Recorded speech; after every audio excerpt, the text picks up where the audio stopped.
Ference with a Magamind Podcast. You can follow me on X at BrianFerence1, magamindpodcast.com. This is a live X Space Dangers of Early Voting and Mail-in Voting with panelists, and we're going to have a live discussion on X Spaces, and we're going to start right now. Let's see. Skip that.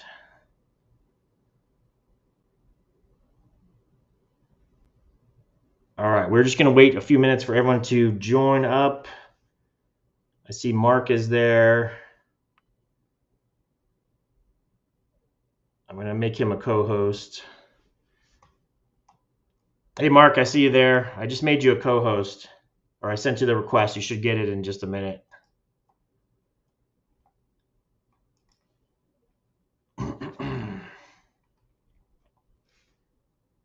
All right, we're going to get started here in just a minute. While we're waiting for everyone to join, I am going to just introduce myself. My name is Brian Ference.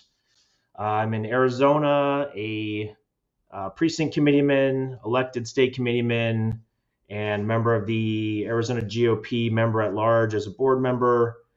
I became active in politics after the 2020 election was stolen.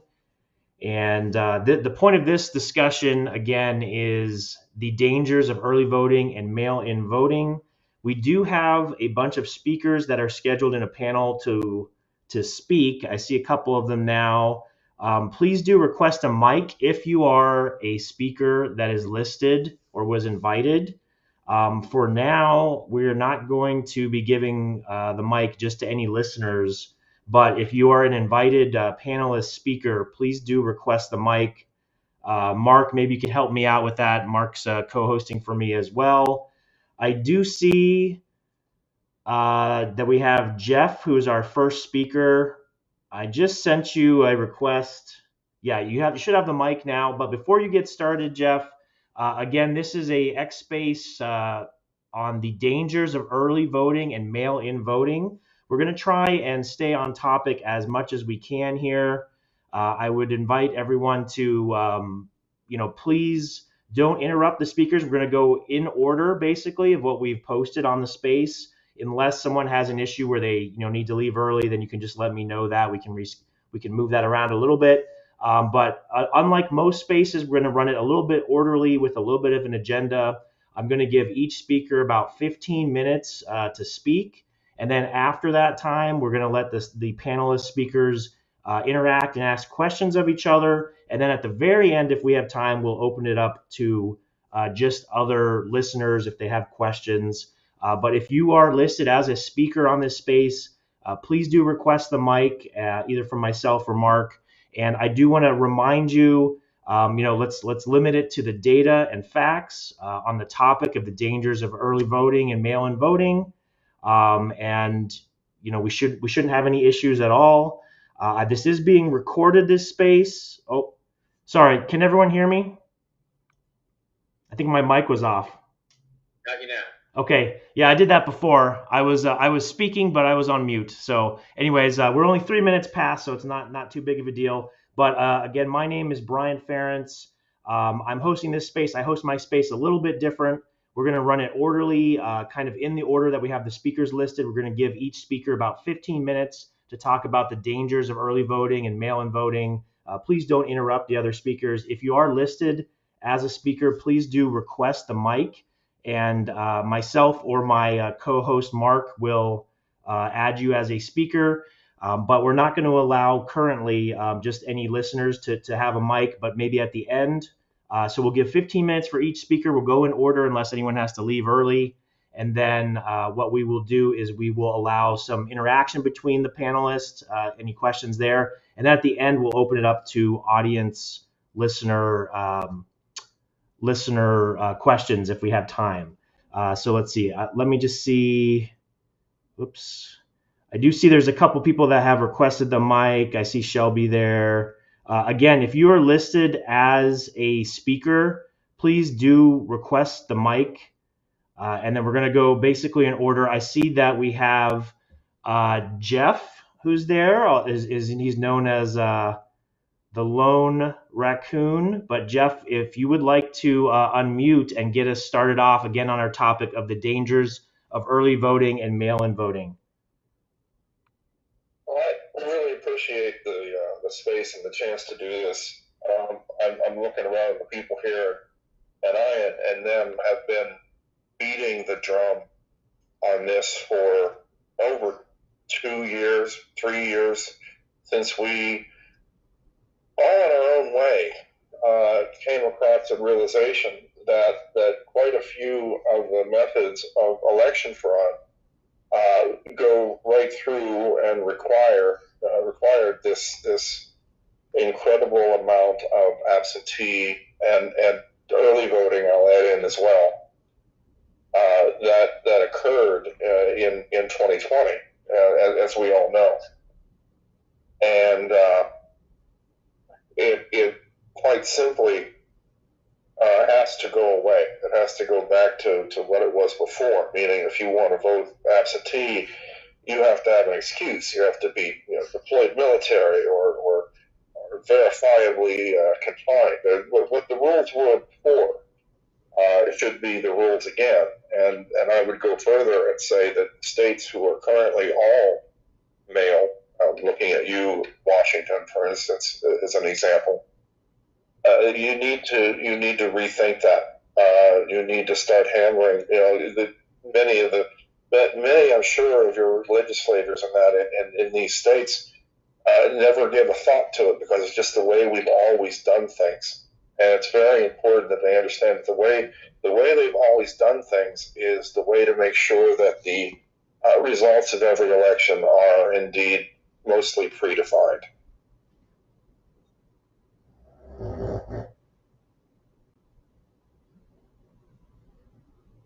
Yeah, it's a great point, Jeff. Do we lose your audio? Are you still there, Jeff? I am here, sir. Okay, yeah, keep going. I think I'm going to give you, a full 15 minutes uninterrupted. I do want to let everyone know, please do share this space. Please do share it, repost it. And again, if you are listed as a speaker, please do request the mic. But we're going to keep in order. So, Jeff, keep going. Anything you'd like to discuss on the topic of the dangers of early voting and mail-in voting? Oh, absolutely. Thank you. What I personally found, and I think it's crucially important, is that when I began looking at the patterns of mail-in voting, a lot of this was by when we started to get access to these cast vote records. For those who aren't familiar, think of a cast vote record in most cases like a spreadsheet, where every line of the spreadsheet is a ballot that came in, and across the line, across the columns are the different races and tells who was voted for. It doesn't say the name of the voter or any information about them, but it does give you the idea of which ballots had what combination of votes on them and what order, in a lot of cases, that they came in. That enabled me to track, to graph the build of the votes, basically replay the election. You could take, for instance, in the 2020 election, you could take the President Trump's percentage of the vote at any point from beginning to end and see how it went. And what really opened my eyes to what had happened was when I found out that hundreds of counties across the country, when you just looked at the mail-in absentee voting, had a very, very similar pattern to them. And it was a pattern that was in no way close to what you would expect with mail-in absentee balloting. For instance, one of the core concepts is that by and large, absentee ballots are sent and received sort of randomly. People request the ballots, or they receive the ballots. Whenever they do, they fill them out when they think about it. They toss them in the mail when they think about it. They get sorted in with all the other mail and finally delivered.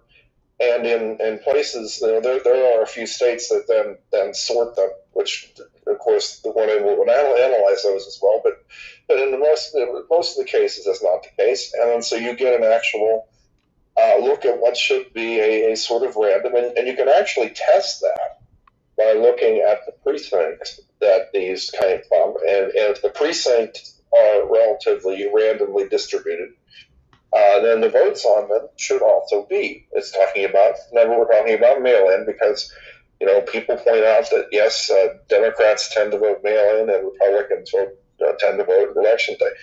That's why I looked at the mail-in ballots, because they should approach a random distribution, and they didn't come anywhere close to it in this. I saw it first in Mesa, Colorado, and the advantage there was that I was actually able to see the data in the server itself, and then compare that to the CATS vote record, and then I saw this pattern that shouldn't happen, and I thought, well, okay, this is just one weird county. But then, as people started sending me more and more of these, and more of them ended up having the same pattern. Now, this pattern shows a preload at the beginning that is very favorable to the Democrat candidate, to Biden in the 2020 election. And for instance, in Mesa, Colorado, which is a very, very red county, the first 5,000 or so votes were actually pro Biden that came in by the mail, and a lot of bad things happened, that you can see if you look into the reports that I've written there. But the point is, it created a pattern. That pattern then appears all over the country, from coast to coast, literally, and it's even a predictable pattern.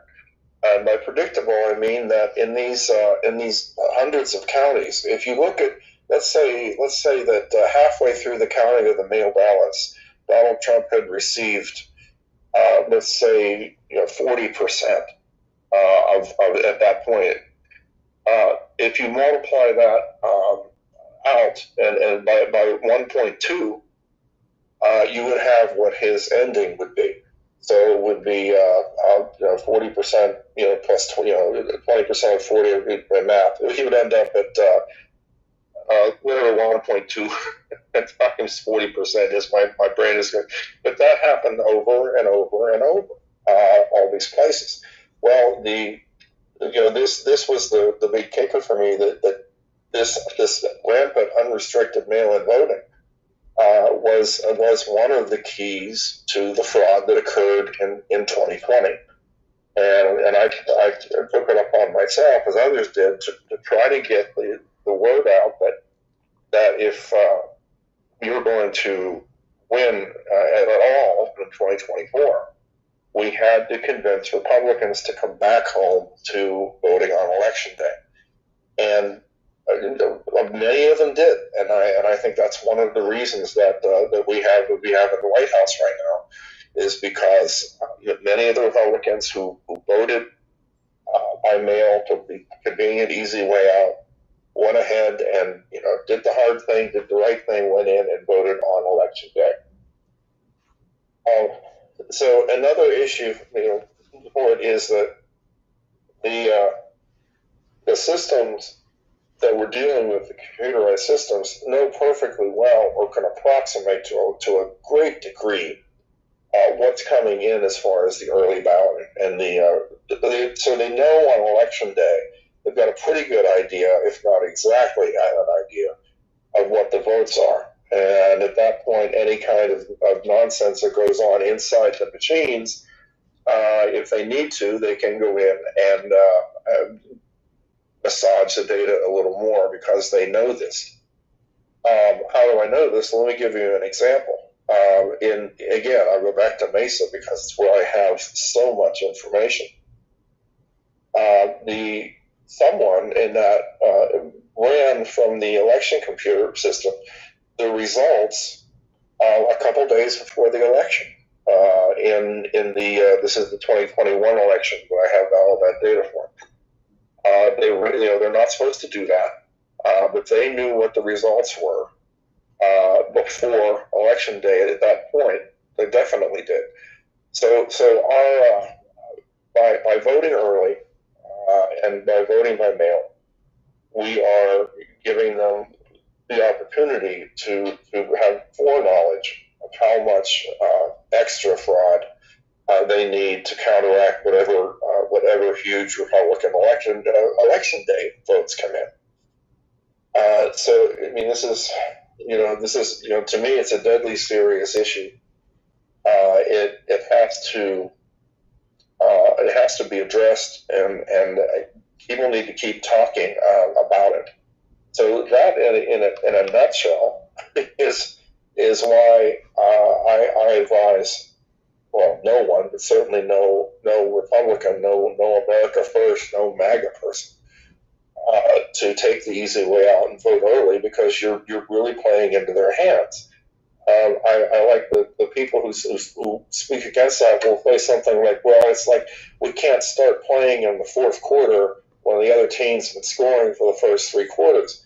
What they miss in that metaphor is that in our particular cases of our elections, in the fourth quarter, the referees go home. And they know at that point how many points they need. And that to me is a better metaphor for what's going on. So please don't vote early, don't vote mail, don't let your friends vote early, and start pushing.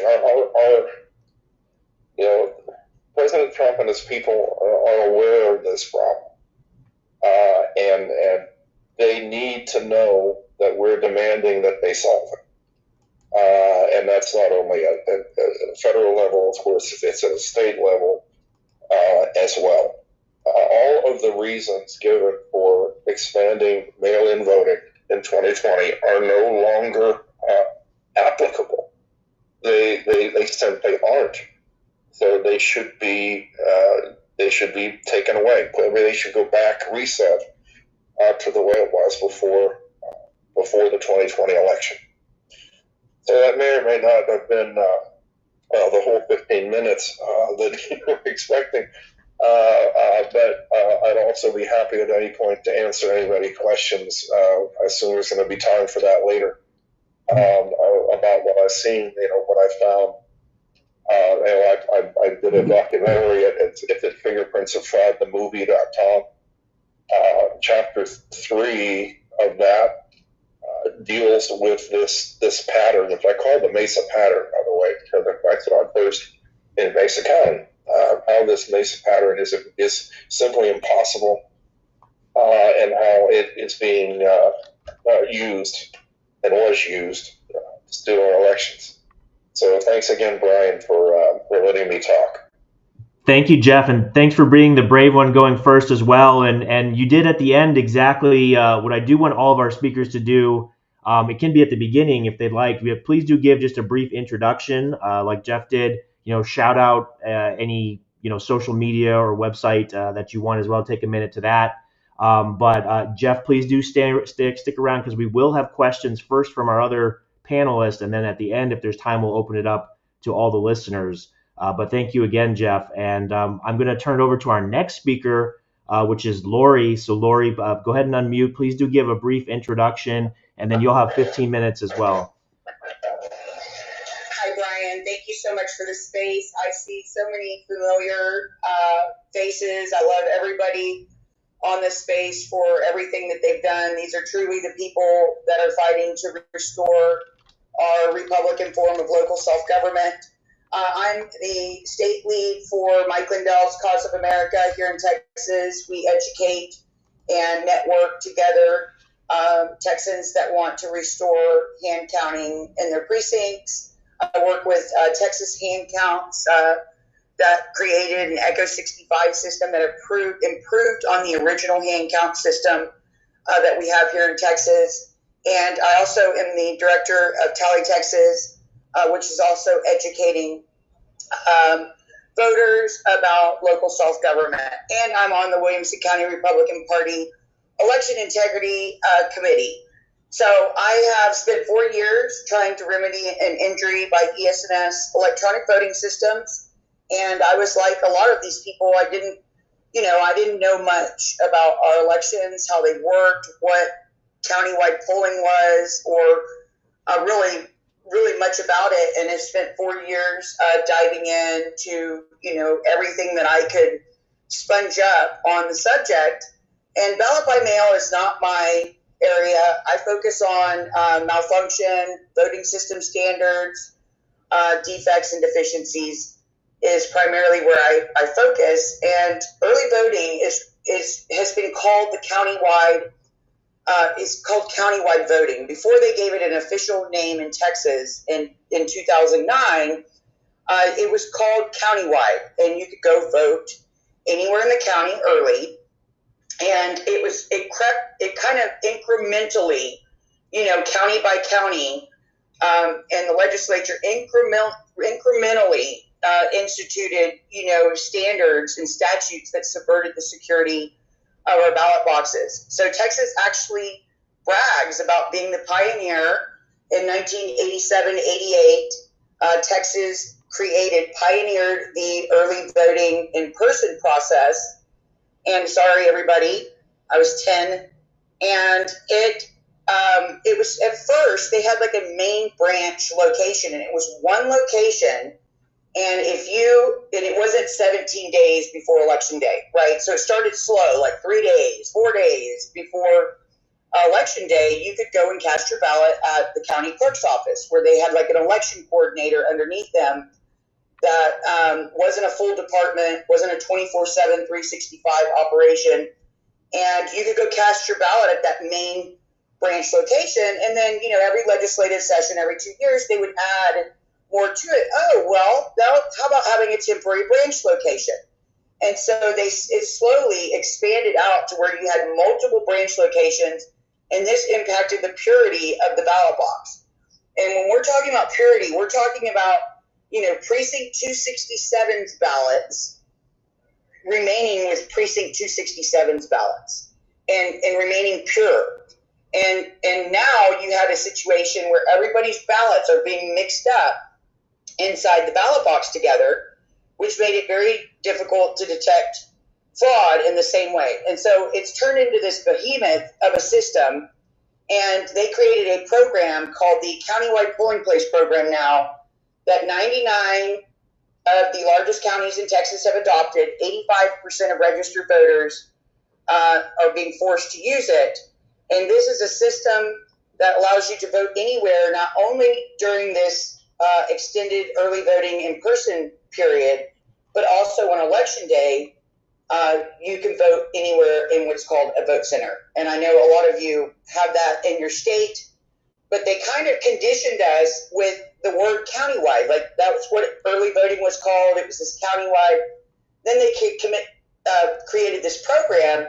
Well, on election day, if you go back, if you look in Texas statutes and go look at election day, how election day was run, it was on one day, and it was like this for 100 years.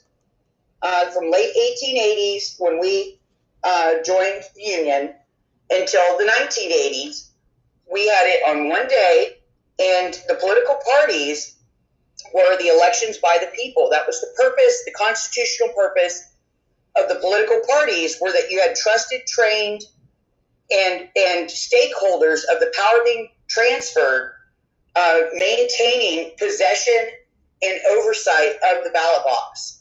And so when you start extending those days out, the precinct chairs could no longer be the presiding judge for 17 days, right?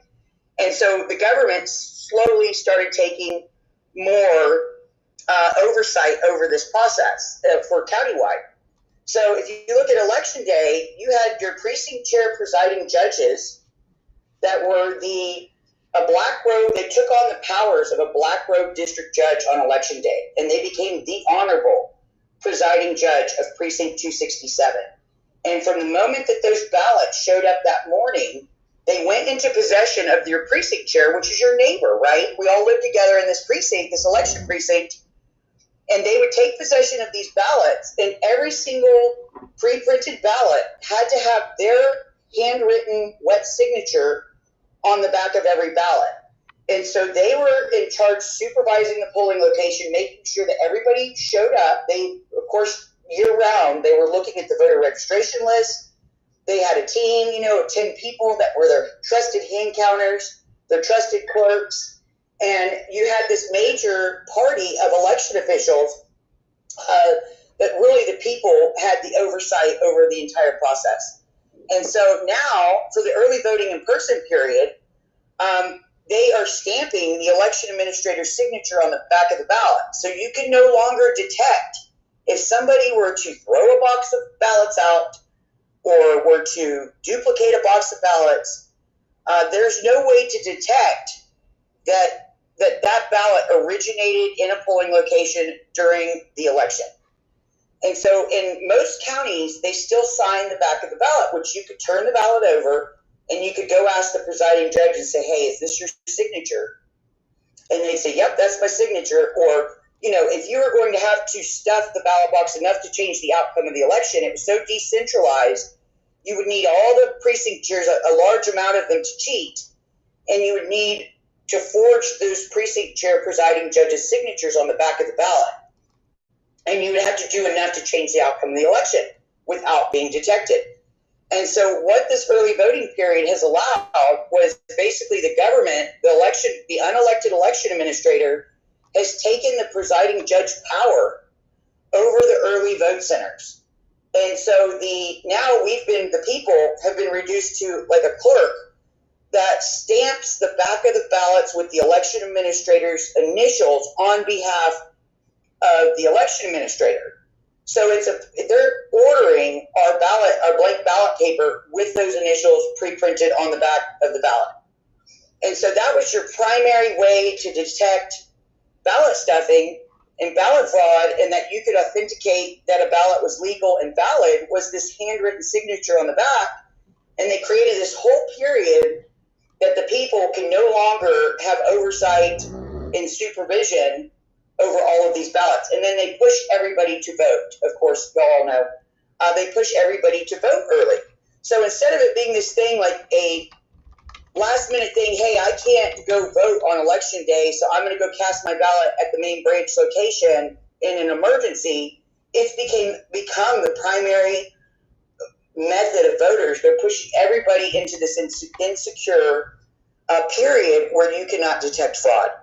And so if you want your ballot to be pure and secure, the best chance you have of that is to vote in person on election day at the location closest to your house until we can restore local self-government in our precincts. And so that's what I have a problem with early voting.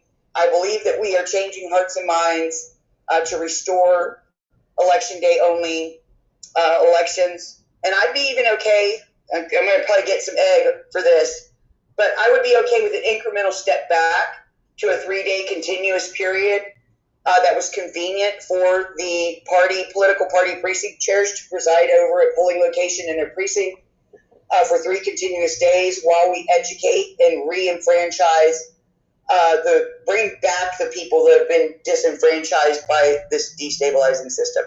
So, thank you.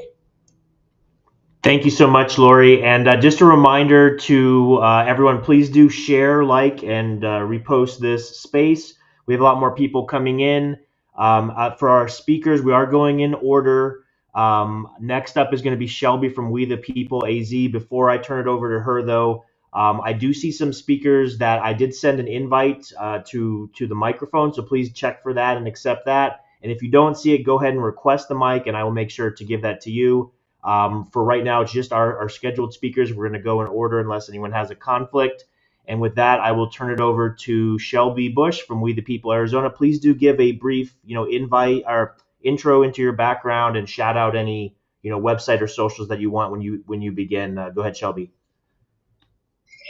Hello, everybody. Shelby Bush. I am the chairman of We the People USA Alliance and We the People AZ Alliance. Our website is wethepeopleazalliance.com, and you can also visit us. We're most active on Twitter. Our organization, we've got a pretty extensive team of experts in various fields, from data to legal and investigators. We've been working on election fraud since I would say probably around 2015, 2016 was when we first started looking at election fraud, at least myself and Steve and a few others. And once the 2018 election occurred in Maricopa County in the state of Arizona, we recognized that there were some significant problems in elections. And then moving into 2020, we were very fortunate to be invited to be part of a team to look into what had occurred in 2020. And we've been fighting election integrity, if that's even a word anymore, ever since. And the biggest issue, we'll start with early voting, because early voting and mail-in ballots can be two different things, right? So I want to echo what Lori had said. One Back Voting Services, who does a lot of the printing nationally, they're actually based here in Arizona. They led the charge on the vote center models that Lori was talking about. They actually created that model and presented at the Association of Secretary of States and put the big push forward to do the vote centers. So to move away from precincts and to allow ballot on demand printing to occur during early voting. This became a nightmare for anybody that actually wanted to analyze and look at precincts and really get down to the nitty gritty, especially in lieu of the fact that many of us are now facing obstacles receiving cast vote records. So that's problem number one with early voting. Number two with the early voting problem is we have these ballot on demand printers that are printing ballots at polling centers based on where somebody lives and what ballot design they need. There is really no checks and balance on how many of those ballots are being printed. Mojave County, with former Senator Sonny Borelli, he's now a Board of Supervisor, they are pushing for the hologram, fraud-proof ballots in Mojave County, which I think that's great, and I think it's a step in the right direction. But they also signed the contract with Runback Election Services, and they're encouraging all 15 counties in the state of Arizona, along with many other states, to move to these hologram ballot contracts with Runback. Well, the problem isn't that you have some man in their underwear in a basement printing thousands of ballots. It's not even necessary when you have vote centers all across the country pumping out ballots at unauditable rates with no reconciliation. In Maricopa County alone, there were in the 2024 election, there were 1.4 million mail-in ballots returned, and Runback Election Services mailed out 2.5 million ballots. So when you've got, ballot on demand all across the state and all across the county, and you've got over 1 million ballots floating in the hemisphere, there's no need to print fraudulent ballots. And I'm really concerned that we're going in the wrong direction and creating a sense of false security when we tell people, we're going to make sure the ballot's legitimate. Well, the problem is these are legitimate ballots being voted illegally. And there is a huge difference. And so, as Lori had said, I know Lori, in addition to the vote centers, I think her and Jeff both touched on the fact that they know what our results are. They know what they need to cheat, and they know days and days in advance. One of the things we worked on with one of our state legislators, Alex Colligan, and Kurt Olson actually played a role in this with us as well, is getting language into statute that they had to post publicly within 5 days of the election all log files, system log files, that would prove that they were not downloading results during the 29 days of tabulation in advance. Not one state or not one county in the state of Arizona has complied with that statute. And as a matter of fact, they have denied the log file public records. All they posted was the election maintenance system incident logs. Well, for those of you that understand how these tabulators work, especially when you're dealing with massive vote centers in large counties, you can pull the results of each individual tabulator without ever loading those results into the EMS system. So just because they're not pulling the results from the mainframe doesn't mean they're not pulling them from these tabulators and knowing what our results are. So it's incredibly dangerous. It gives them the edge on fraud. In addition, if we transition kind of over to the mail-in ballot aspect of this, you know, we were very honored to receive access to the 2020 mail-in ballots, the ballot affidavit envelopes. We were given access to the digital scans for the 2020 election, and we performed an audit of those mail-in ballots, and we determined that almost 10% of them were so egregiously mismatched. There was no way it was the signer. Many of them even had signatures that didn't match the name of the person on the ballot affidavit envelope. Then we found another 10 to 12% that failed to meet any kind of systematic process for signature verification. They failed to meet the Secretary of State's own standards for how to verify signatures.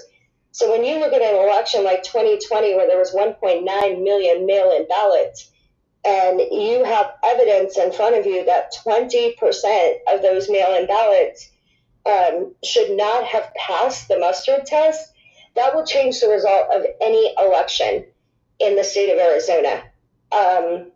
So the signature verification process used for these mail-in ballots, I call it the biggest scam on the American people. And I know a lot of people have said that mail-in ballot, or that COVID was the biggest scam, but at least people are waking up to it. Mail-in ballots is a scam that they created and started on the American people that is ongoing and continuing, and they spend millions of dollars promoting this process onto the American people with no counter to the argument. And when you try and speak out about it, you know, you all have seen the blowback that you get when you stand up against mail-in ballots. You know, it was a big issue during this last election because there were so many big organizations, including, you know, I hate to say it, but including the Trump campaign, pushing the chase the ballot and the early ballot voting process, which made it hard for many of us to stay consistent with our message without getting blowback. But the bottom line is, we can get millions of Republicans to go out and vote by mail. But the question is, are they really voting Republican? Are these really Republicans voting? And that's what we don't know. And so, you know, having this process that is so non-transparent, right, is the problem. And let me give you an example. So we had a huge voter turnout in Maricopa County in the state of Arizona.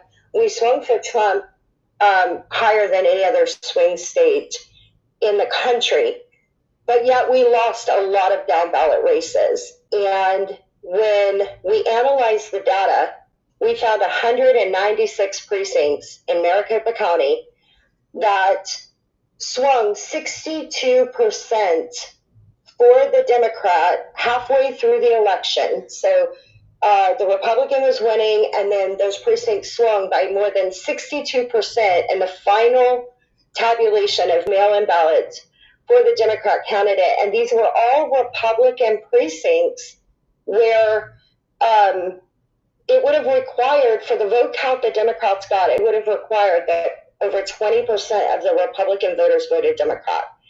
So what does that tell you? It tells you that it doesn't matter whether there's a D or an R next to that voter when you're actually looking at the statistics. All that matters is what the ballot looks like inside the envelope. And if they have the ability to access all of these ballots and vote these ballots however they want, they can paint the narrative, well, the Republicans just don't like the candidate, right? How many of you have heard, like, Republicans for Kamala Harris or Republicans for Ruben Gallego, when in reality it's a very, very, very small percentage of people. But they create the narrative, they put it out in the news, and then they say, well, we can't help it. 20% of the Republicans voted for the Democrat candidate, and that's why this shifted. Or, so many more people liked this establishment candidate that nobody has supported, and nobody donated to, but they just liked it better.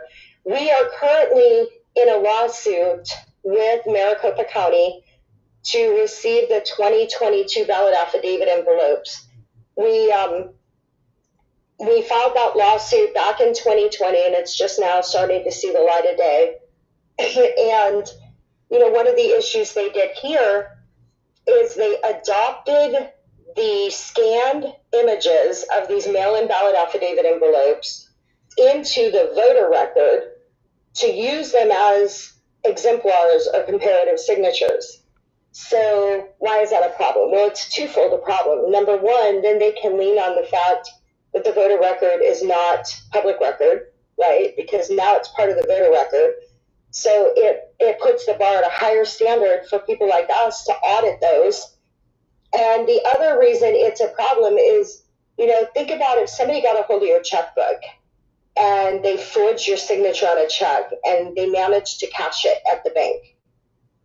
Now that signature becomes your new signature on your bank card instead of your bank signature card. And now they can cash checks on your account indefinitely. And it's legitimate because the signature matches. So they are literally taking fraudulent signatures and adopting them into the registration file and voting for people. One of the other things that we saw that we're looking into is when we were auditing, we were able to see in the metadata that two people do vote, or one person does vote twice. And we saw this over and over and over again, the duplicate voter situation. They claim that this system is so secure that this can't happen. But what we found is when they scan these ballot affidavit envelopes and into the system, so somebody may have voter ID, 1, 2, 3, 4, 5, 6, and then they're also registered under 5, 6, 7, 8, 9, 10 as their voter ID. Both envelopes get accepted, both envelopes get counted, and here's where it gets really bad. Once they recognize it's the same person and they merge those voter files, the secondary ballot envelope is merged into the other account, and effectively the evidence of that second vote is hidden. So they're actually covering up the evidence of these duplicate votes through the system they're using. And the last thing I want to touch on is I think we saw this across the country. So if anybody else on the speakers panel has seen this, please mention it. But we looked at the early ballot list. So all the early ballot sent list in Maricopa County. And we saw where there were thousands upon thousands of ballot affidavit envelopes that were mailed out with the wrong zip code. And then subsequently, days later, they were reissued with the right zip code. And they say that these secondary ballots, will supersede the first ballots if they get returned by the post office, etc. They call it piece IDs. So they claim that only one of those piece IDs will be counted. But the question I have for them and for the American people is which one is being counted? Because it doesn't really work the way they claim it works. If a secondary mail-in ballot is issued, the first one doesn't automatically become void. It's literally whichever one is received first gets counted first. So when you've got all of these unaccounted for mail-in ballots out there, and then you've got people requesting secondary and tertiary mail-in ballots, how do they know that it's actually their ballot that was counted? And we discovered during the curing process, which is where they say the signature doesn't match, so they contact the voter or the political party contacts the voter. We have actually had people come forward and say, that is not my signature on that ballot affidavit envelope that was counted. And so how do we know they're not being swapped out? Like, we do not know, and that is the problem. And there is no transparency, and they do it all in the guise of protecting the voter, when in reality, it's just one big major election scam, and a way that they can control and manipulate the situation and make sure that the results they want are found. And there's so much more that we can talk about, but I'm going to go ahead now and yield, Brian, so you can get your other speakers up. Thank you, Shelby. I just had a question. Did you mention the number of early vote ballots that had 0 rejections for signature verification? Did you mention that? No, I didn't. Oh my gosh, like I said, there's so much more I could talk about, like the timing data. So, excuse me, we analyzed the timing data. So our data technician, who is phenomenal, our data director, we started thinking, watching the videos and looking at how bad these ballots were. And so we thought, well, there's got to be a way that we can determine the rejection and the acceptance rates of these ballots. And so we put in a public records request, and it took us quite some time, but our data director was able to actually get them to generate a report that showed every acceptance and rejection. So for the 2020, and there's so much more to this data we can talk about, but what Brian is referencing, we determined in the 2020 election there were 1.9 million mail-in ballots counted in Maricopa County. The first 1.3 million ballot affidavits all went through in the first level of signature verification without a single rejection. So let that sink in. And many of them were approved in under a second. So for those of you that are a little bit techie, you'll understand that the loading process and the acceptance process in itself will take longer. So it almost looked like it was an automated acceptance of 1.3 million ballot affidavits.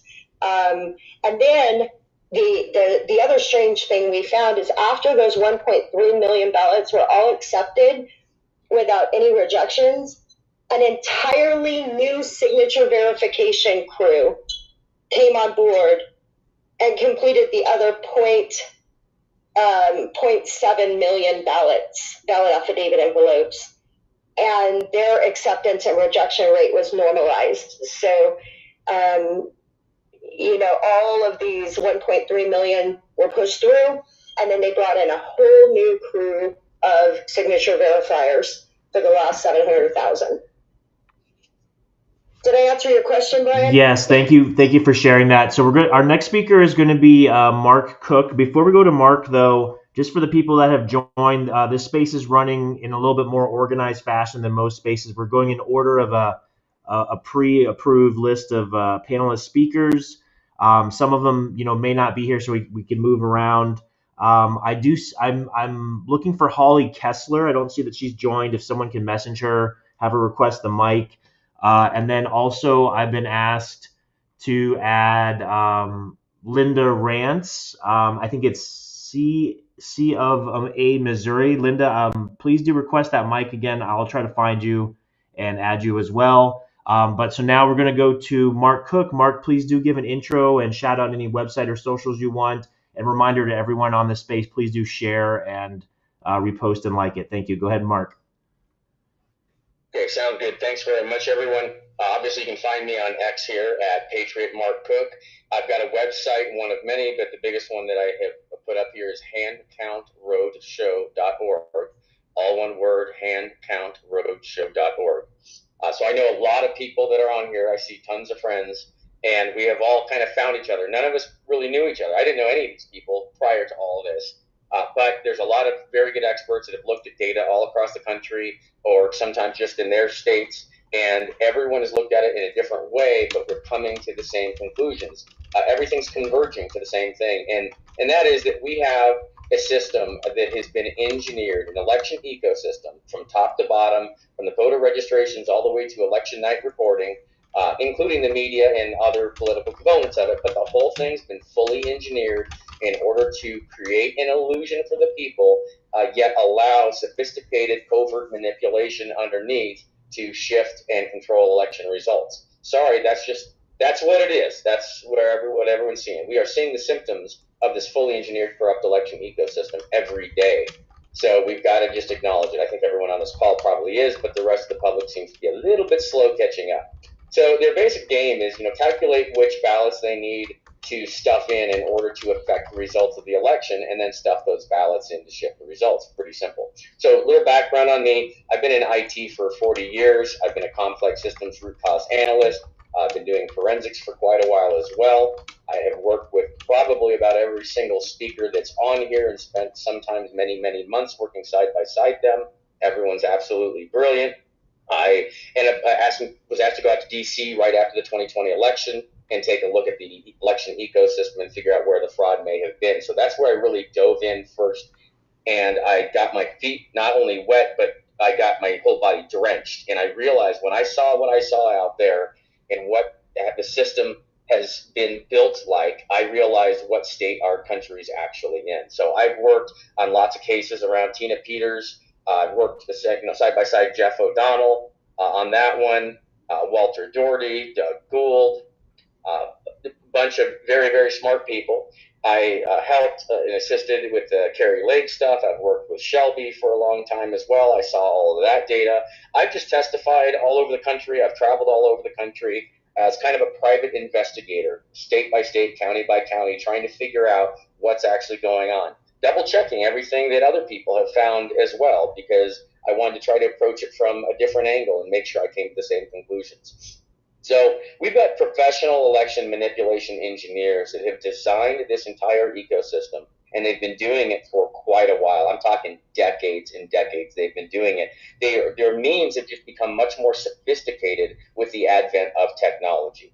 So if you want to see a brief that I wrote, I actually had it handed to Jim Jordan on May, I think, 13th of 2024. If you go to the handcountroadshow.org website, and you'll see a picture of a trailer, a travel trailer, a little RV looking thing. Click on that and download that brief. It's titled The Engineered Theft,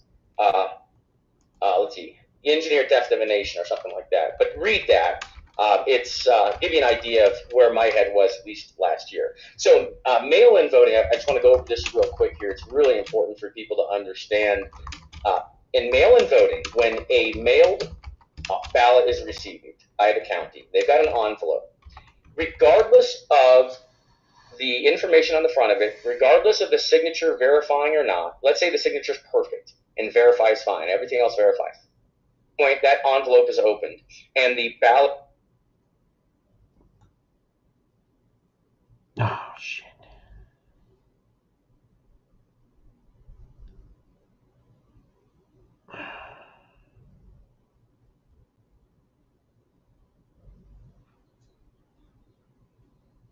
State of Colorado has admitted that in a room full of people.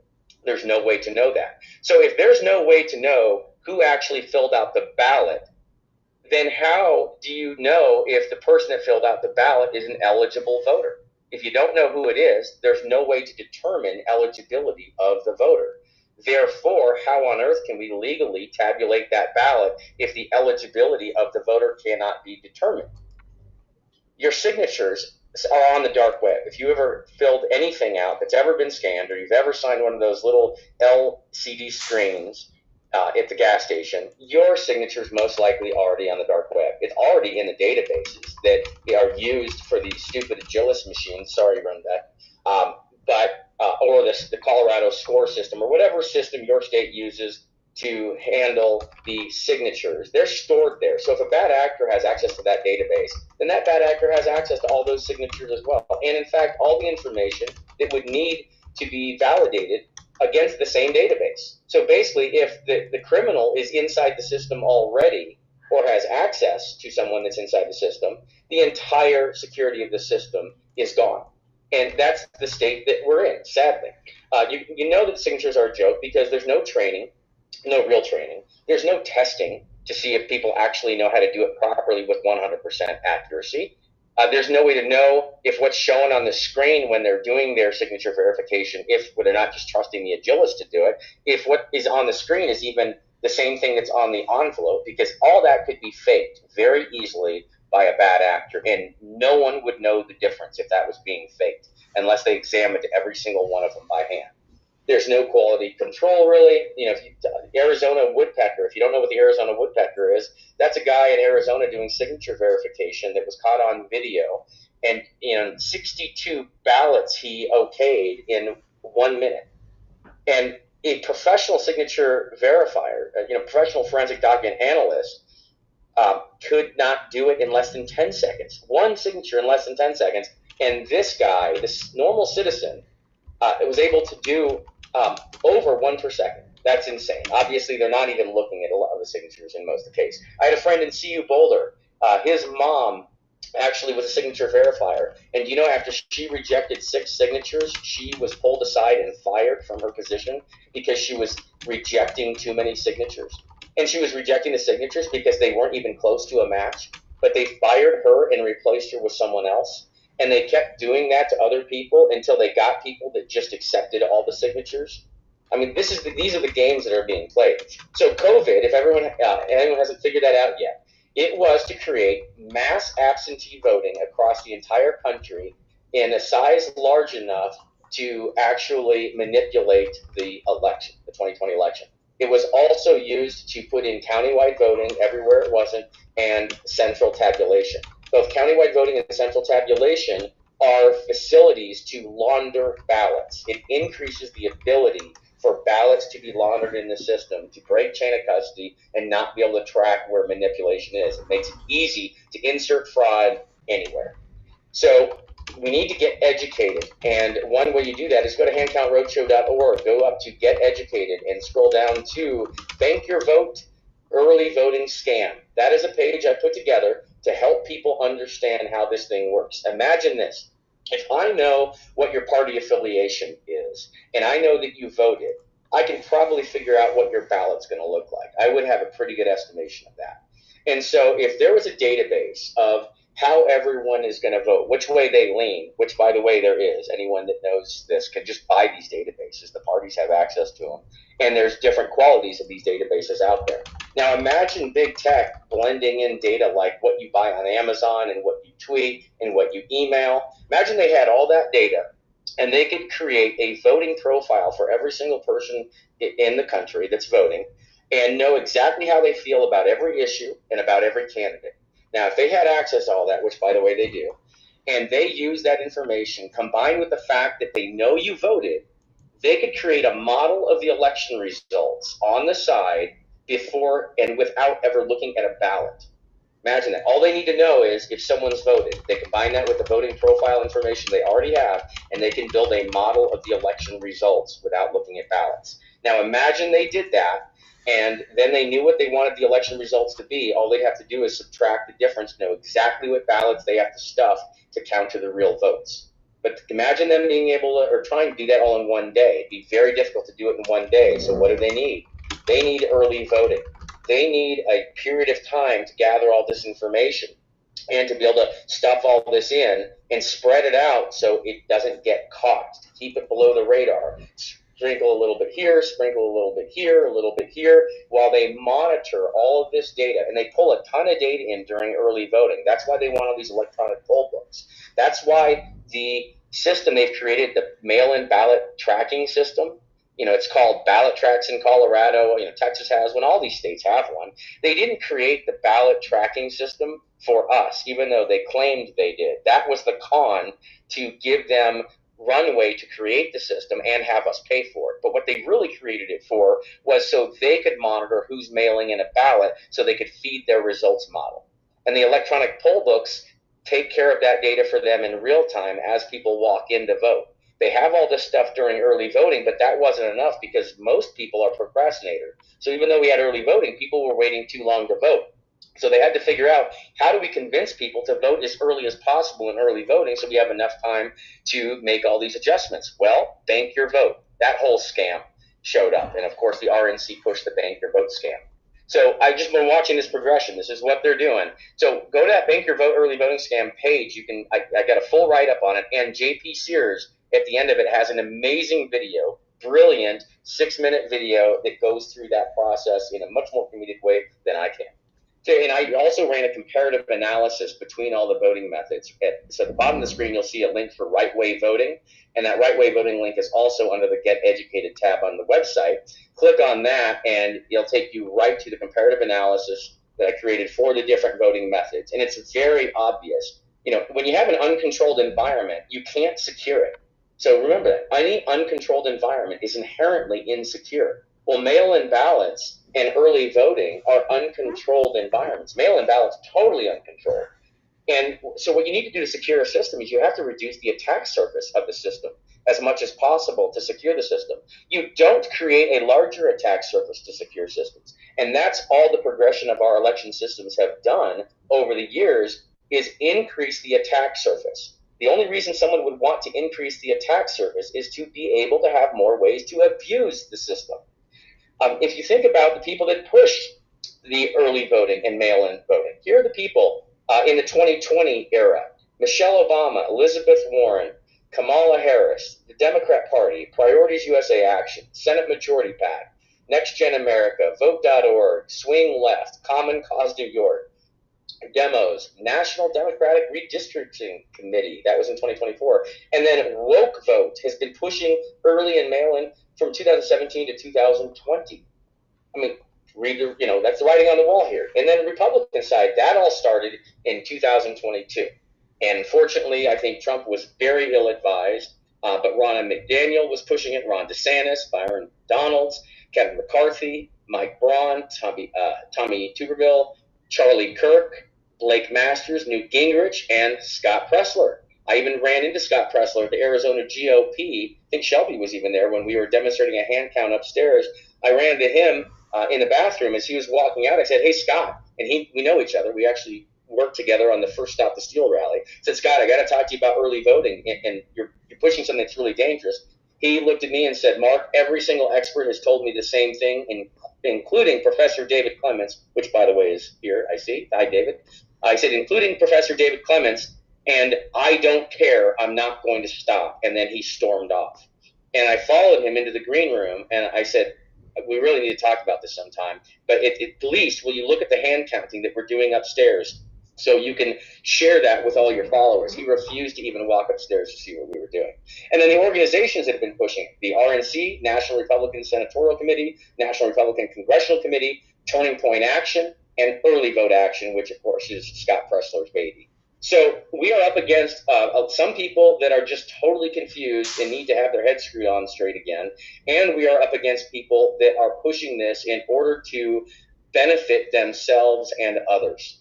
And I guarantee if we don't get rid of early voting and mail-in voting and go back to one of the safest methods of voting with the smallest attack surface and most controlled environment, which is election day in-person voting, we will lose in 2026. We will lose the House and the Senate, and then they will neuter what's left of Trump, and we will be done over. And when I say we, I'm not talking about Republicans. I'm talking about the American citizens will completely and forever lose control of their election systems, which right now is hanging on by a thread. And those election systems do belong to us, our elections, not politicians' elections, not corporations' elections, our elections. And early voting and mail-in voting is exactly what's used to manipulate elections on a massive scale, both locally and nationally, in any multitude of different ways. I don't want to take up more than my allotted time. I'm happy to answer any questions at any time.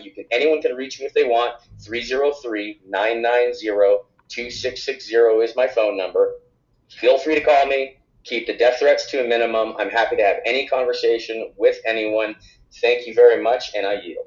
Thank you, Mark, and I really appreciate your summary at the end, a very strong summary. So our next speakers are Sean Smith and David Clements. I did send them both mic requests. I believe both have to accept those still.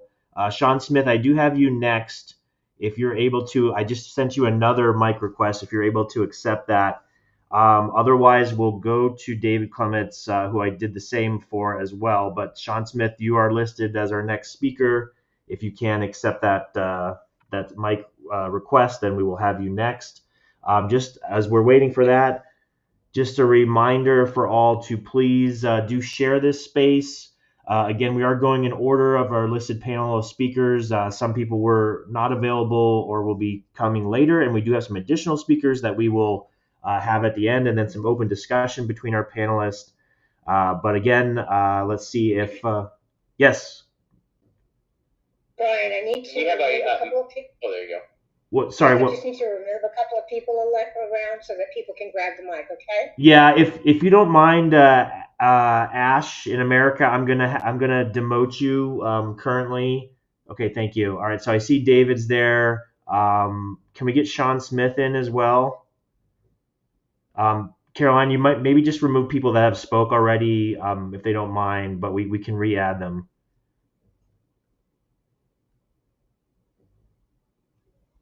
All right, I do see a request in there. Let's see. Okay, there we go. Sean Smith, you should be in there now. Sean, you should have a mic coming up. Can you guys hear me all right? Yes. Yes, and please do give an intro, shout out anything you'd like, website or otherwise, and then you have 15 minutes, sir. Okay, so my name's Sean Smith. If you don't know me, I'm a retired Air Force officer who kind of magooed my way into election integrity.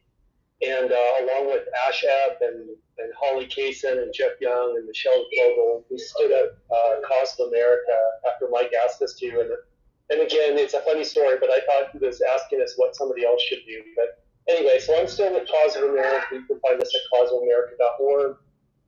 We've got our library should be coming up this week or next week. And I recommend everybody else who's already spoken and commend everything else they said. I'm in 100% agreement. I refer people to most of their sites and their information all the time, and a lot of it, I'm a universal plagiarist, so if somebody's got something better than we've got, I only care about whether it's better, and we'll put it in the library. We're not, we don't have any pride of authorship like that. So, apologize for the background noise. There's some kids in here playing grab ass, but so what I would say, Mark's summary of the situation, I think, is excellent. I think there's also some things that people should pay attention to, just as rules of thumb. And you're looking at considerations. So we have a lot of discussions for people who don't understand, or who have a very small understanding, or sometimes who have, some kind of an axe to grind or an agenda, where they try to allege, well, it's not the machines, it's the mail-in votes. Well, it's not the mail-in votes, it's the machines, but it's not the, so early voting and mail-in voting are among the top problems. Obviously, inaccurate, grossly inaccurate, insecure, fraudulent voter rolls are where the whole thing starts. Everything else takes advantage of that, but you don't need any of that to be true to have machine manipulation. So each of those, fake voters in the voter roll, fake ballots, whether that's something that somebody printed at home or at Kinko's or the election ballot printer printed off a bunch of them, or it was printed on a ballot demand printer. They're all fake ballots, right? But the only thing that isn't a fake ballot is an official ballot given from an election official to a voter, and that the voter returns to that election official, which again is part of the problem with mail-in and early voting. But I'll come back to that. And then the third problem is fake counts. And we can't afford not to address all three of those, because every one of them is a massive superset of vulnerabilities that are being taken advantage of by what the disinformation industry likes to call bad actors. And you don't have to look very far to figure out who the bad actors are. And the reason for that is that they reveal themselves when they tell you what they're fighting against. So this has been going on a long time. Like, you can go back and look at what got implicated into our federal statutes, by the inclusion of or effectively non-existent voter ID standards.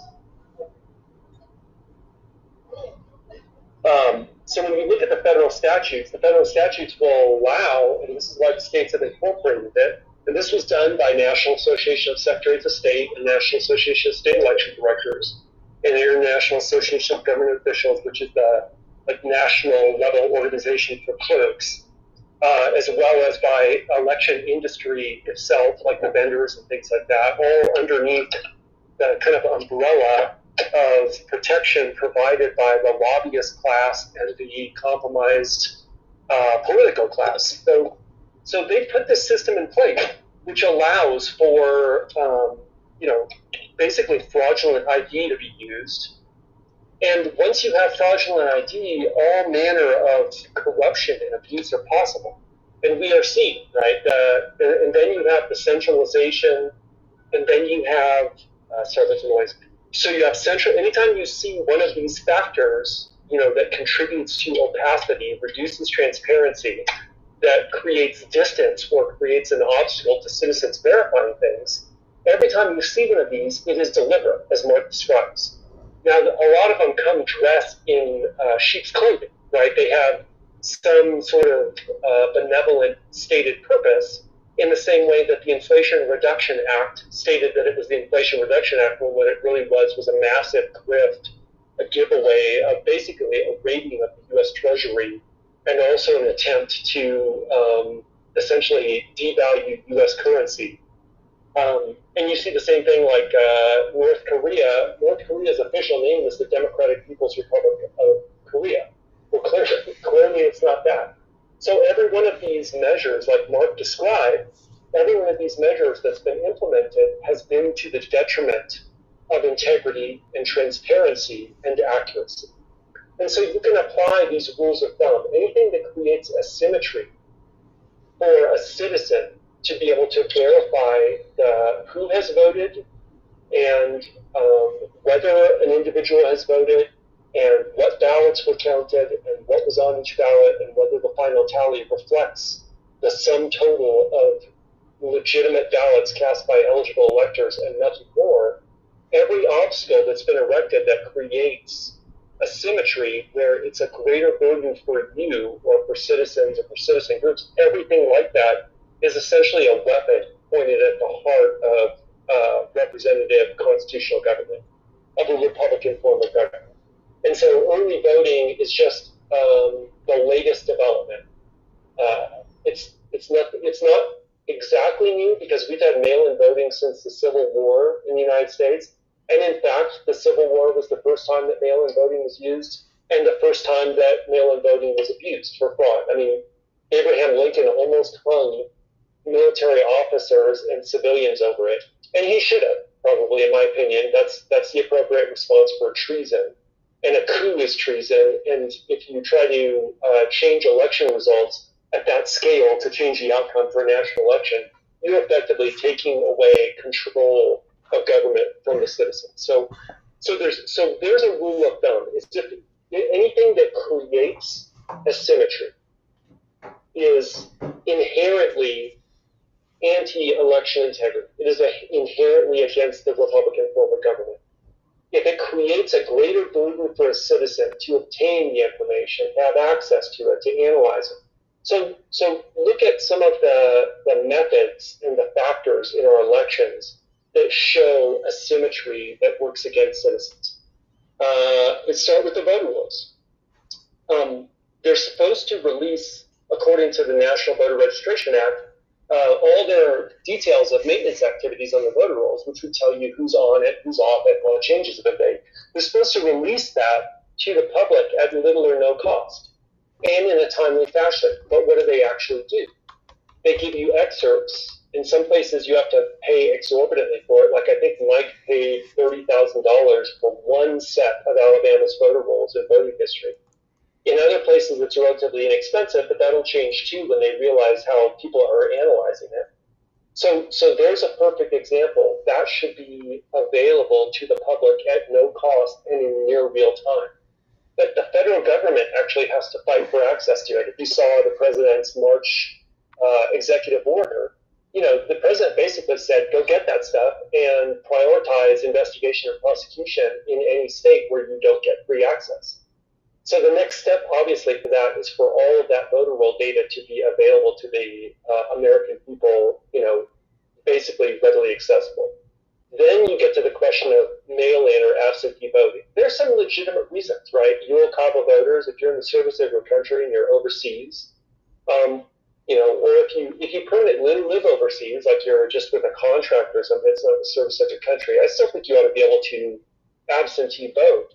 But those should be very tightly controlled, right? There should be controls like required government-issued photo ID, a notary or a witness who must be a citizen, they must include their ID. Those kind of constraints are reasonable. And instead, what they have done is erode all of those safeguards. And then when you look at the statutes for identification, they allow things that it's literally not possible for an election official, like at a county level or at a state level even. There's no way for them to verify, like a canceled bank check. Do we imagine anywhere that an election official is calling up the bank that the check purports to be from to verify that that individual is the bank account holder? They might not even be allowed. Oh, did we lose you there? Or is that me? No. Okay, there he is. Can you hear me still? Yes, Sorry go ahead. I got you. So then there's the voter ID issue. So that you really, like Mark was describing and like Shelby described, there's very little chance that we will actually be able to verify that a ballot signature and identification is who it purports to be. Then there's the issue of all this data being public, and Mark scratched the surface of that, but it's not just the ballot tracks and other services, it's also that the Postal Service has been scanning the outside of the mail ballots with intelligent mail barcodes on them and affidavit signatures, and that then states can designate and have designated proxies to receive those images and that metadata. So we don't even know who has copies of the legitimate signatures and has associated them with the voter data, and we don't know how many fraudulent signatures are in the databases because there's no independent auditing. There's been no federal enforcement and no independent auditing of those databases. So all of that leads up to the point now you have all these ballots that are flowing around without any controls on them. I'm of the same mindset of Shelby, that I think a lot of the people that report different safeguards for ballots, like watermarks and holograms and stuff like that, they're not really effective safeguards. There's no replacement for refusing to break chain of custody. And what I mean by that is taking your ballot or receiving your ballot and voting it in place at your precinct on election day, just handing it directly to a sworn official. Once you let go of it, you've broken chain of custody. And you can never really restore it. All you can do is reduce by very small increments the possibility of fraud and of misuse or abuse of those ballots. Like, think about the fact that voters don't even know how their ballot has been counted. But we can fix that, right? We can fix that by, instead of doing machine counting and the images and all that abstraction within the black box voting, like Ben Harris described back in 2002, or the issues that were described in Vote Scam by the Collier brothers back in the 70s, or by Sheila Parks in her 2012 book, While We Still Have Time. This is not, none of these phenomena are new. It's just that the architecture of them has now come together into such a, just an absolute juggernaut of a machine that is pointed at the heart of our representative government. And I understand, I think it was Lori's perspective that maybe we back this down to like 3 days instead of 1 day. I think, based on my experience, that you try to negotiate away integrity and you'll always lose. I think what we have to all do is start insisting unreasonably, if necessary. Like at what point would you say, a little bit of rape is okay? Not a lot of rape, but a little bit of rape. I think you wouldn't. And if it's your kids, you wouldn't. And if it's your family, you wouldn't. And yet that's what we're talking about with our election systems. What we need to do, and what we have done, is identify a system, like we had before, but better, that will eliminate the possibilities for fraud, that is anti-fragile against them, and that just absolutely just burns the foundation of the fraudulent ecosystem to the ground. In order to do that, we have to start over with clean slate voter rolls. Nobody has any idea. I guarantee the average rate of inflation of voter rolls in U.S. states is between 15 and 20%. Some states are down as low as 8%. Some states are up close to 30%.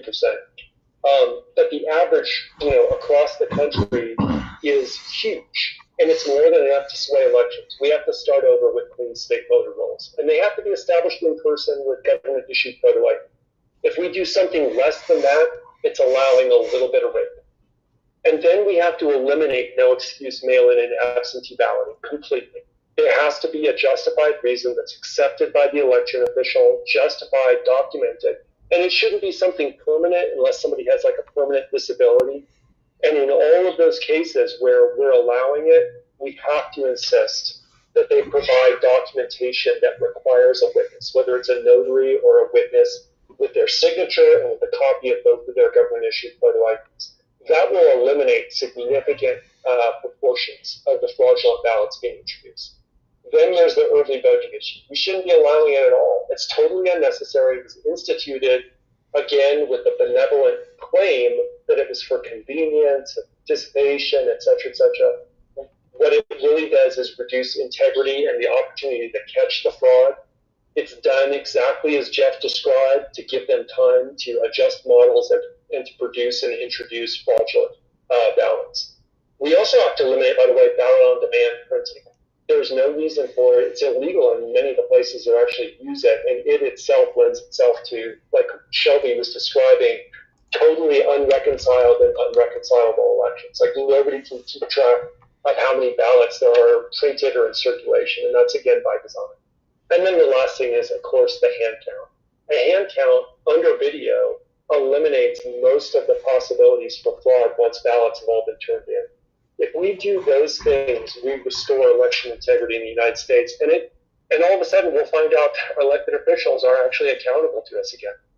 It was supposed to be that senators were somewhat removed from the temper and will of the people so that they had more of an opportunity to consider sort of long-term effects. But the House was supposed to be responsive to the mood of the people, right? That's why their elections are more frequent.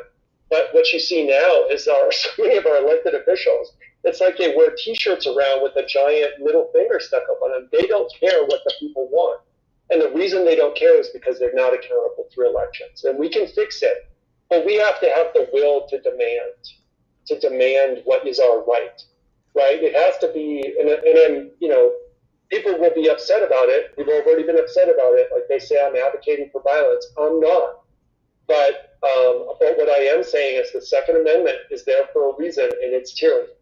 And if a government, as our founder said, when the government fears the people, there is liberty. Our government does not fear us enough. We need to be very serious about our elections. We need to be unreasonable about negotiating what we want. And we need to demand and establish systems for our elections that restore election integrity. If we don't do it, we will be lost. And it will be, 50 or 100 years of darkness, or we will end up in an armed revolution. That I guarantee that's going to happen. If you're a student of history and you've looked around at the political sphere, you understand how this has happened in other places. So I really appreciate all the people who've attended, and especially all the people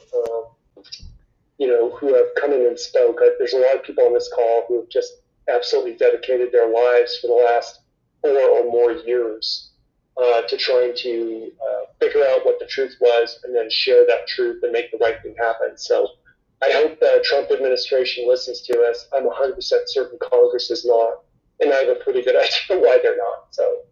So anyway, thank you for hosting the space and for the speakers that went before, and thank you for listening. And I'll be glad to answer any questions if anybody has any. Thank you, Sean. I appreciate it, and excellent job giving some calls to action at the end. So for a reminder for our speakers, please do add that at the end if you have some additional calls to action. For those that have just joined us or are new to the space, this is dangers of early and mail-in voting. Our panelists are hopefully going to be sticking to those topics as closely as they can. A little divergence is allowed here and there. But then our next speakers coming up is David Clements. David, I'm going to send you a invite to speak. Please do accept that. After David, Illinois' record is busy doing some errands, so he's given up his place. And the next will be Tony from Audit the Vote PA. So David, I did send you a request to speak. I'm not sure if we have to demote anyone, Caroline. If you can help me, if we need to free up some speaker spots so that David Clements can speak next. We should be okay. I'm giving it a double check. Brian, I don't know if you can hear me. Yes. Could you give me a thumbs up, because I can't hear anything when I'm selected as a speaker. Yes. So thumbs up. Am I good to go? Yes, you are. Let me give him the thumbs up. I see some thumbs up. Thumbs up. Yeah, by way of introduction, look, I stumbled into this as a former prosecutor and law professor that just could not understand how everything that I've cherished as a lawyer could be so upside down and be nonsensical. And so I really appreciate the technical expertise of all the speakers here. I learned so much from so many people that are on this call, whether they realize it or not. And every time I listen to speakers speak, I'm able to integrate and solidify things that seem to be true. And so it's such an encouragement. I want to maybe change the course of what I want to share, because I think the reason why we're in this space is because many people are feeling somewhat demoralized because there's this battle between perception and reality. And I see a group of speakers and listeners that are rooted in reality, and you're dealing against people or entities, organizations that have a megaphone, or at least it appears they have a megaphone, and it seems like perception is still shaping prescriptions that we know are dangerous for the future of the Republic. And so I want to share some anecdotes and stories on where I think we're going wrong, and just to encourage people that are part of this call to keep pressing forward. And earlier, Jeff O'Donnell talked about this analogy of a four-quarter game, and basically having our critics would say you're just not getting involved in the first three quarters. And I'd like to expand that concept to one of a season.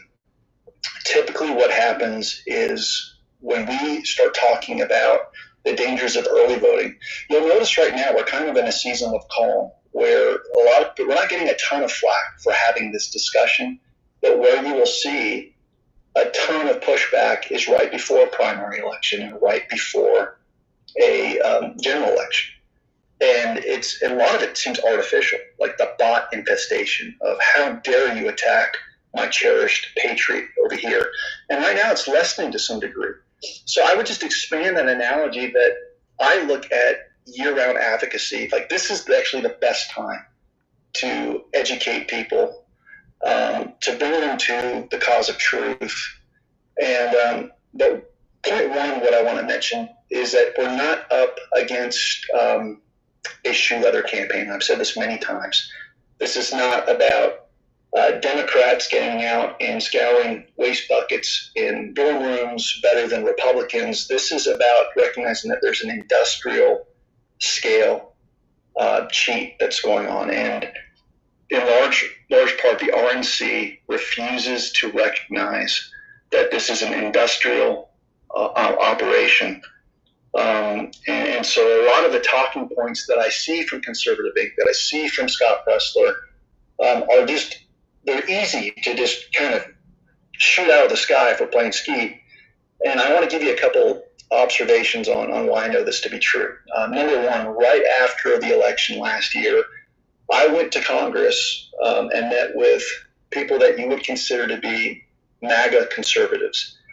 And I had a meeting with a chief of staff attorney for a very prominent Republican, and he was part of a congressional delegation that went to the Runbeck facility in Arizona unannounced. And during this meeting, I saw video and pictures that showed that after Election Day, this is the day after, that the high-speed ballot printing machines were still on, green lights everywhere, were still generating ballots, that there were pallets stacked with ballots that were being loaded onto Penske trucks, headed for California, Utah, Nevada, Colorado, and of course within Arizona itself. The people that were loading the ballots on the Penske trucks were a team of about 5 people that weren't English speaking. And the CEO of Runbeck was shocked and doing everything he could to get this congressional delegation to leave. So when you think about that, okay, let's say that you had, 20,000 ballots on each of these ballots heading to these states. You know what can happen. And we know what could happen, did happen, when you had 20 congressional races in California alone that on election day had a firm lead for Republicans. And all of those leads went away as ballots materialized and showed up and were sent. Now, some of you are probably going, well, why doesn't the world know this? Why is it that Clements is bringing this up now? I've actually brought this up on several interviews. And I had the same question with the counsel for this congressional leader. I'm like, well, do the campaigns know? And he assured me that the campaigns did know. I don't know if I believe him. And at the time, Matt Gaetz was the prospective AG. So what I was told was that this was part of an investigation, was going to be relayed over to Matt Gaetz. Well, some weeks later, Matt Gaetz was out of the running, and I wasn't released to share this information. I wrote an article hoping that this guy would change his mind, but I share this with you that there is no Democratic strategy, there's no Republican talking points that can negate what I saw with my own eyes at the Runbeck facility. All right, so that's something that I just want to underscore. Number 2, auditing abilities to figure out whether or not we're crazy and the claims that we're making aren't founded. We're seeing changes in the enemy's messaging and strategies in negating good information from reaching the public. Number 1, cast vote records tell us whether or not there's manipulation in voting patterns. And we've seen that there's now a phenomenon where they're redacting parts of those cast vote records, making them, their utility, less and less important. And number 2, there's been a criminalization of canvassing, going door to door to verify and seeing if the official records that we see out there are accurate or not. And the reason why this is important when we talk about early and mail-in voting, when we did canvassing operations in New Mexico, we found that there was a percent control, basically 2%, no matter how many homes we visited on a given weekend to do a canvass, the method of voting, if someone was swearing up and down that they voted in person, there was a percentage, like 5% of who we canvassed, that the method would be changed digitally from in-person voting to mail-in voting. Okay, so or we'd have 2% of people that we surveyed at the door saying that their votes were lost. They swore up and down that they voted, but there's no official record on the database showing that a vote was cast. And so this presents a lot of problems here, because we're working from narratives that we've got to respond to certain behaviors, and I'm not even sure that we're responding to any semblance of reality. And case in point, we've all been told that Democrats prefer the method of early voting. We've all been told that. And so in New Mexico, part of the audit team's work that we did is we wanted to look at the data to see if that was in fact true. And we started looking at 30 years of data. This is a blue state, we're as commie as it gets. And so you would think that narrative would be revealed to be true in places like New Mexico. Well, we found out that Democrats really didn't favor early voting more than Republicans. If anything, it might have been a 1% advantage point, but there were years in which Republicans utilized the method of early voting more than Democrats. And yet we were all told in the lead up to 2020 that this is something that the Democrats own. So you see the problem here is that we were creating a strategy to rebut this narrative that probably isn't even true. At least the data doesn't suggest that it's absolutely true. And so I bring that up because when I would go on shows to talk about these industrial scale problems, I don't think that what I was saying was being received in a way that anyone wanted to hear, at least on the people that were hosting these shows. I used to appear on Bannon's War Room quite a bit, and you'll notice that I haven't been on that show in a while. And because there is a courting of the conservative ink types that are pushing the early voting, and one of the things and challenges that I had to deal with was Bannon actually gave me the opportunity to talk about why I thought it was dangerous to early vote. And I started providing proofs on screen of signs of automation where we would see spikes in the voter rolls that were automated, meaning we would see the same percent control increase in every single county happening on the same day. It was just adjusted for the population of the county. And it didn't matter if it was a blue county or a red county. It was the same percentage adjustment. We saw similar automation in Hawaii and again in Florida. So you have a microcosm of blue states, red states out there in the islands.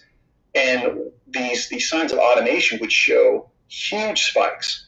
So when someone would tell me that they're at a gun show bragging about registering 2 or 3 people to join the ranks of the Republican Party, and then we'd have an analyst looking at the voter rolls and seeing that there was deletions in excess of 50,000 hours in Palm Beach County. Like, why isn't there even a remote curiosity to figure out if that's neutralizing or destroying the efforts, the legitimate efforts of get out the vote warriors? And like, that was so offensive to bring that out. And what I can share with you is when I was providing this synopsis with the receipts, if you will, Steve Bannon showed me during the commercial break a text from Charlie Kirk basically telling Steve, get him off the show, get Clements off the show. And so when people wonder, like, are we just not playing nice? Have we not asked Scott nicely to have these sessions? I spent years trying to work behind the scenes to give people this data, and they're just not interested. And I still owe a lot to Steve because I was able to reach an audience that I otherwise wouldn't. But there was a concerted effort to make sure that I didn't provide talking points that would ruin their prescriptions where they're fundraising for early vote action. And one of the things that really kind of astonished me is that a lot of these early vote action outfits are tied to Win Red. And what have we found with Act Blue? We found that most people accept that there's widespread money laundering that's happening through donor meals through the Democrats, apparatus known as Act Blue. Well, if you follow the experts like Peter Benager, Draza Smith, Chris Gleason on Win Red, they're seeing the same phenomena. It's just to a lesser degree, maybe 15% of the total sum of that. And I know that Ash and CanCon actually talked with Peter recently, and they did a great job explaining this. But when you've got apps that are directing people to donate to something that we know is conducive to money laundering, what the hell are we doing? Why are we yoking with people that would be so reckless in their prescriptions? And it really reminds me of kind of this football mentality that it doesn't matter as long as our team wins. And our team doesn't have an identity if we lose sight of doing things with an ethical framework. And so it's like, David, shut up. You're gonna hurt our efforts. David, don't talk about that because we can't raise as much money. Or they'll accuse us of demoralization. And what I want to tell people is that there is a demoralization of the voter that is very, very much informed. They know the system is absolutely rigged. And I'm interested in trying to give them hope, but it's not false hope based on, chase this or chase that. So I know I'm covering a lot here, but I just want to just probably end with this, is that there's not one form of exploitation that's going on in rigging elections. That people need to look at this from an integrated standpoint, and that means the machines do play a role. And my understanding is a lot of people want to push back and say, well, it's not machines, it's software. It's like, well, look, you need hardware for the software. you need to have a vessel for this stuff to take place. And the best way that I can describe the importance of the machines is that it provides metrics. It provides people with the data that they need to go out and subvert the system in a way that's much more efficient. So when you're talking about early voting, mail-in voting, every single state has a version of an integrated software that tracks ballots out and ballots back in. And if we're dealing with registered voters that are tied to a party, it's reasonable to assume that those registered voters will vote for people that are part of their party. And so it's very easy to figure out what the delta is with precision on where to generate these ballots. And so with that environment, you've got all kinds of plausible deniability, because you'll have party members and candidates that are getting data. They'll even get poll book data, letting them know, like, hey, if you really want to push out the vote and get out the vote, make your phone calls. But they don't realize that the real use of that is to give people tremendous information 3 weeks before Election Day, to where you effectively have the cheat deployed long before Election Day. Long before Election Day. So the way that I look at this is the cheat really starts about 6 months before Election Day, and that's where you generally see a bulking of the voter rolls. And it's important to keep in mind that there are times where the media will allow us to see reports where they're purging the voter rolls as well. But that's part of the narrative psyop, which is they want you to think that there is a cleanup effort. And what I'm telling you is, if you look at this from a cyclical standpoint, around the same time every year, you'll see a bulking. Right? And I'm starting to see that usually about 6 months before an election. And now you've got your credit. And if you've got your credit line, you're basically wanting to tie a ballot to a no propensity or low propensity voter. So these are people that could exist, but chances are they're not actually going to show up and vote. But it doesn't matter. As long as they're a real person and it's tied to a real voter ID, you can generate a real ballot. And I loved what Shelby had to say, because I think she hit it right on the head, is that the system is so compromised that you can use stuff that is quote unquote official. These are official ballots. They're coming from a one-bank facility. There were bids that were submitted to county clerks and election supervisors. These are people that are supposed to be partners in the process, but there is a way to inflate things artificially on a scale where there's no accountability. My thoughts are that early voting basically gives you that huge period of time where if you do it right, as Mark said, you want to spread out the data over time, circulate what could be real ballots, but they're tied to no propensity or low propensity voters. They're being voted for. And when those ballots arrive in a drop box with no chain of custody, you've got clerks that are collecting them from the drop boxes. They're usually being sent to centralized tabulation centers where there's very little eyes that can see what's going on. That's the other thing, is that mail-in ballots are treated a little bit differently. Typically, your sites where you don't have the same level of observation, that's where a lot of the mail-in ballots are being counted. And you can smooth it out, and it looks like this is a natural phenomenon. They are touching paper. They're not worried about seeing the F-curve materialize on election night or seeing large batches showing up out of nowhere. That's the exception, not the rule. If they do it right, and usually where we see the manifestation of fraud that's really, really self-evident is in those states where the registration between Republican and Democrat is so even that they kind of don't have a choice.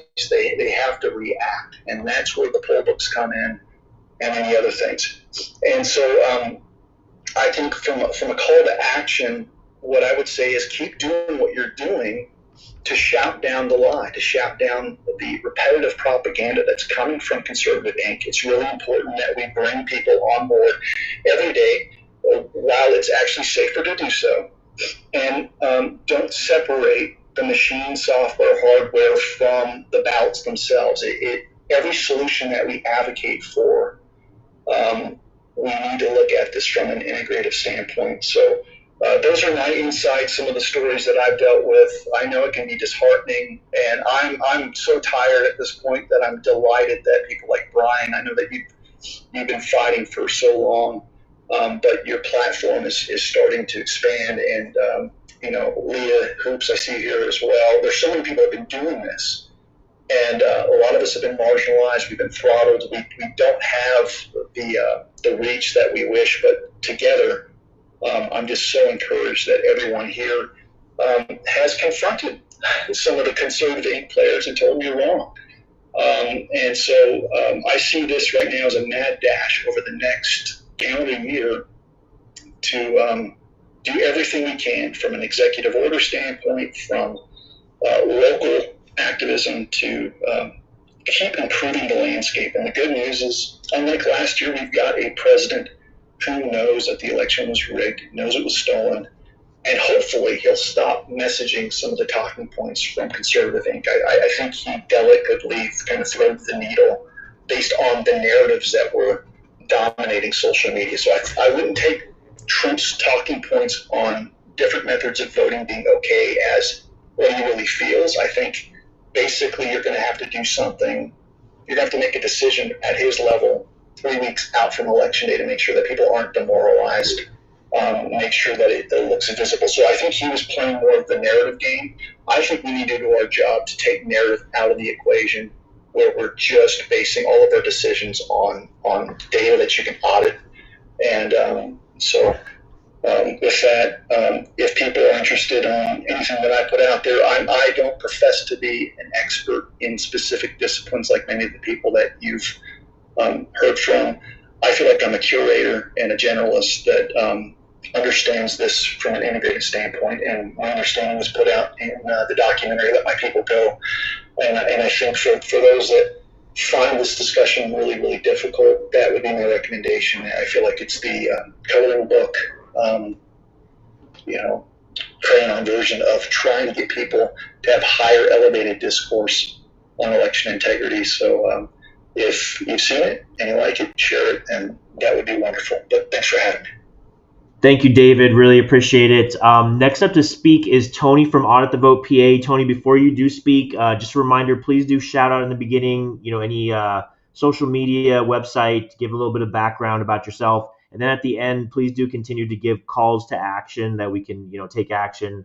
And again, let's stick to early voting and mail-in voting as much as possible. Also, our next speaker after that is Chris Arsenault. He was on before. He might have dropped, so if someone can message him, let him know that he's going to be up next. And then after Chris, I think TC Voice did drop, so our next one will be Maryland Election Integrity, which is the at EFFE4USA. But go ahead, Tony Shoup from Audit the Vote PA. Go ahead. Thank you, Brian. I just want to make sure, guys, give me a thumbs up. You can hear me. I'm at an orthodontist appointment with my oldest daughter and had to kind of scoot out in the parking lot. So hopefully the signal is good. You guys can hear me. And okay, good. Brian's thumbs up. I will be quicker because I think a lot of you have probably heard a lot from me already and don't need to hear more.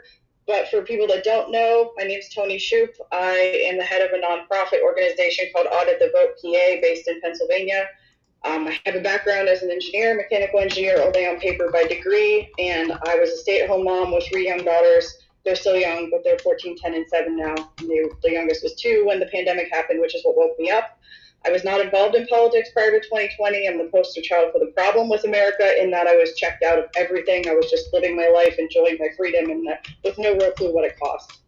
I got involved because I took a Constitution class in the fall of 2020, put together by Patriot Academy and David Barton's Wall Builders, Rick Green at Patriot Academy. The co-founder of Audit the Vote, Karen Taylor, we took that class together. And there were 3 of us initially that started the movement, along with help from Leah Hoops, who had been, Leah and Greg were the first national or local people to put their face on the national stage at the Gettysburg hearing back at around Thanksgiving time, right after the 2020 election. And so they actually spoke at a few of our early rallies and helped us get going. And we got 120,000 signatures on a petition for a forensic audit by the summer of 2021. And life has really never been the same ever since. Never saw myself getting into this battle for election integrity, but nevertheless, here we are. And we've learned a ton. Now it is, there's still a ground game of us that are trying to right the ship here in Pennsylvania. And I just want to thank all the speakers that spoke before us. Most of them that have talked, if not all of them, have helped us in Pennsylvania. They have not charged us a dime. They have come in and spent their own time and effort and energy. I know we've had David Clements in. I'm trying to think, David, you're the last one, so I can't think. But I just want, if you're listening to this and you're new, understand that we have been fighting together this battle on the front lines since 2020, and we don't always agree with each other either. So I'm getting a lot of hate now because I stood with Brandon Strzok, and for a completely different reason, because, you know, Brandon has some major issues with Scott and his character, and I have major issues with early vote action and the practices that they're utilizing. And I'm being told in Pennsylvania that I need to shut up and that I need to just, I'm going to cost Republicans elections. We're never going to win again. And this is infighting. You have to stop the infighting. And I just, for you guys that don't know, every one of us on the call that has spoken has been in this for a while. We haven't always agreed with each other. And some of us are more public about it than others. But it's just the nature of man and human beings working together and giving each other the grace that we're kind of coming back together. And I'm so thankful that Brandon put a spotlight on issues with Scott, because it's going to, I think, give us another national platform to get this information out to the public to stop Conservative Inc. from pushing very dangerous policies. I will draw you to one example that I think is important to share. I don't want to talk too much numbers because everything is documented on our website and all our social medias. If you don't follow us, look for @AuditTheVote or @AuditTheVotePA, or Instagram, we're @AuditTheVoteOfficial. And follow our work, share our work, get it out there, as well as others in Pennsylvania. It seems to be I have the luck of geography, and that even though I didn't want thrust into this battle, looks like we're going to be front and center for the foreseeable future, because we are the Keystone State that was the linchpin in 2020 and 2024. How fabulous. And the danger in the narrative that early vote action is portraying right now is that the early voting, the mail-in ballots, is why President Trump won Pennsylvania.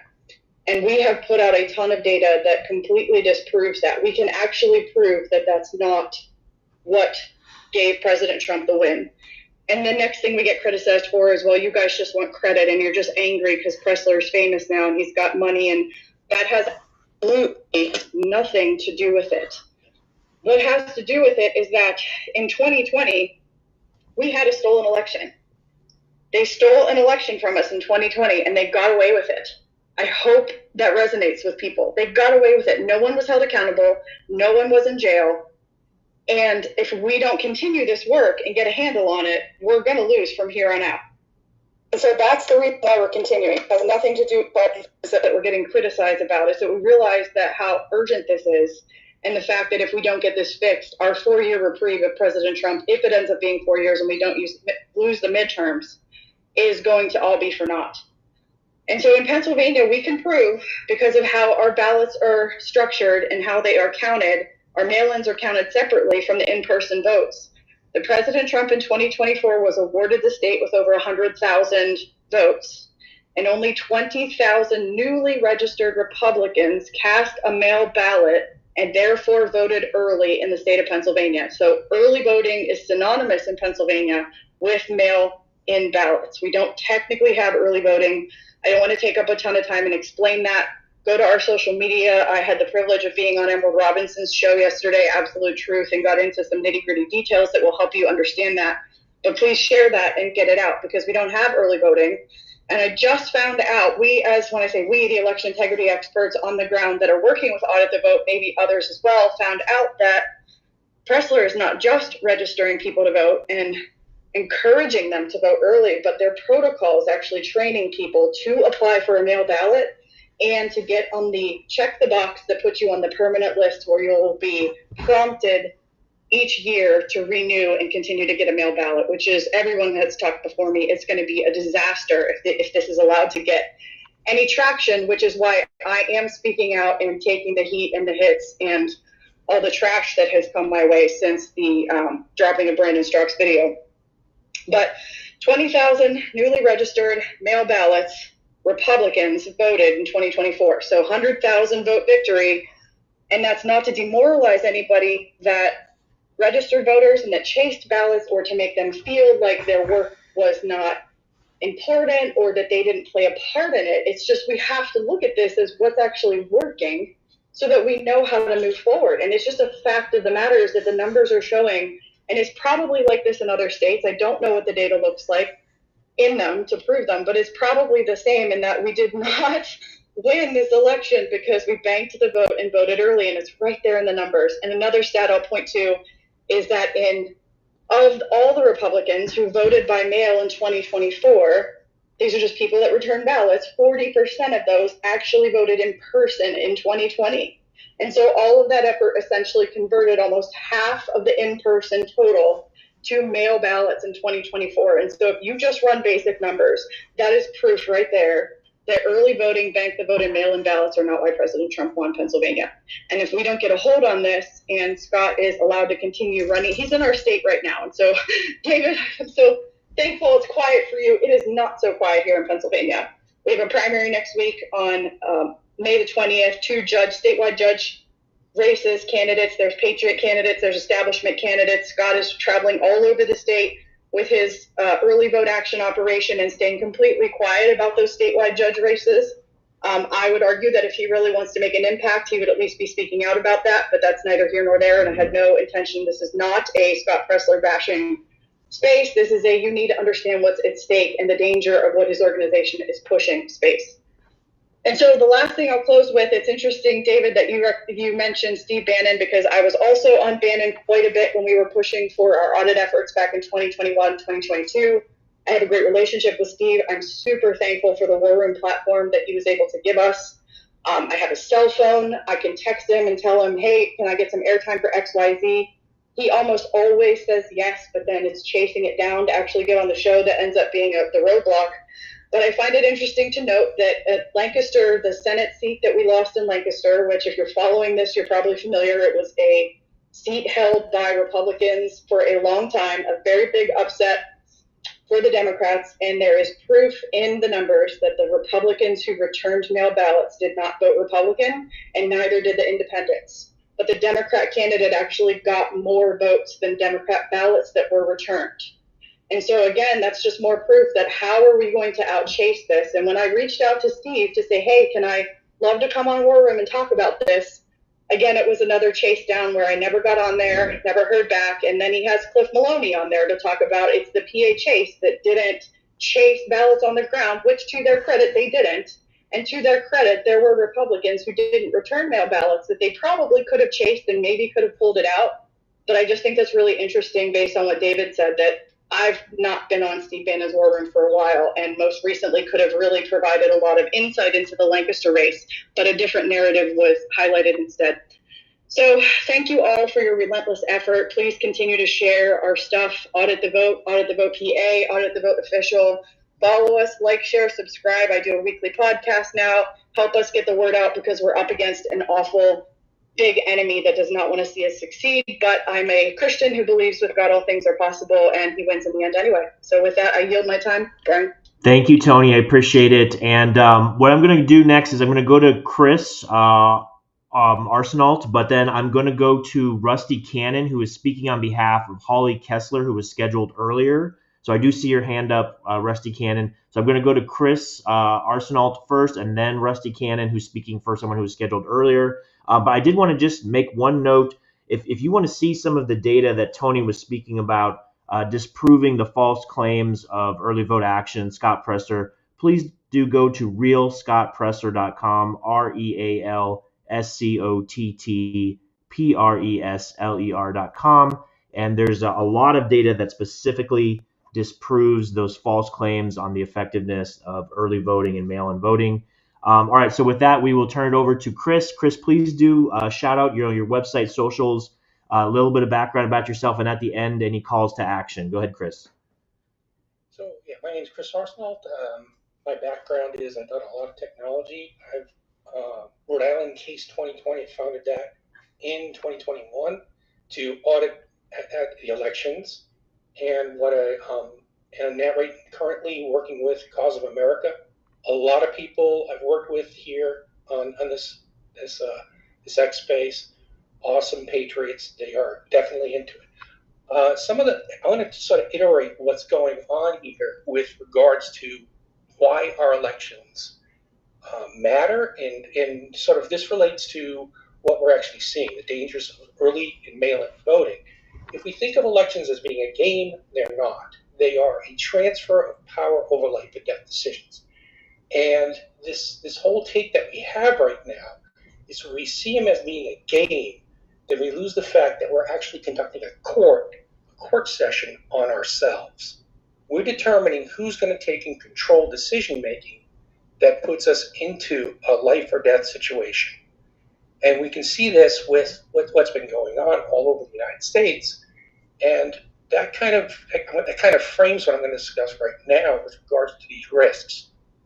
When you go into a precinct and you're voting in a precinct on a day of election, single day of election, and you see people, you can take and object to a person because you know that person with all of the attributes that they have, their physical properties, their voice, and everything else.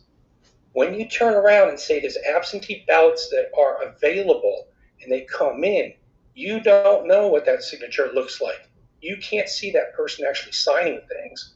So the whole absentee ballot and the early mail-in voting process that they put in place, that actually is designed to take and separate you from any kind of evidence that you might be able to follow up on.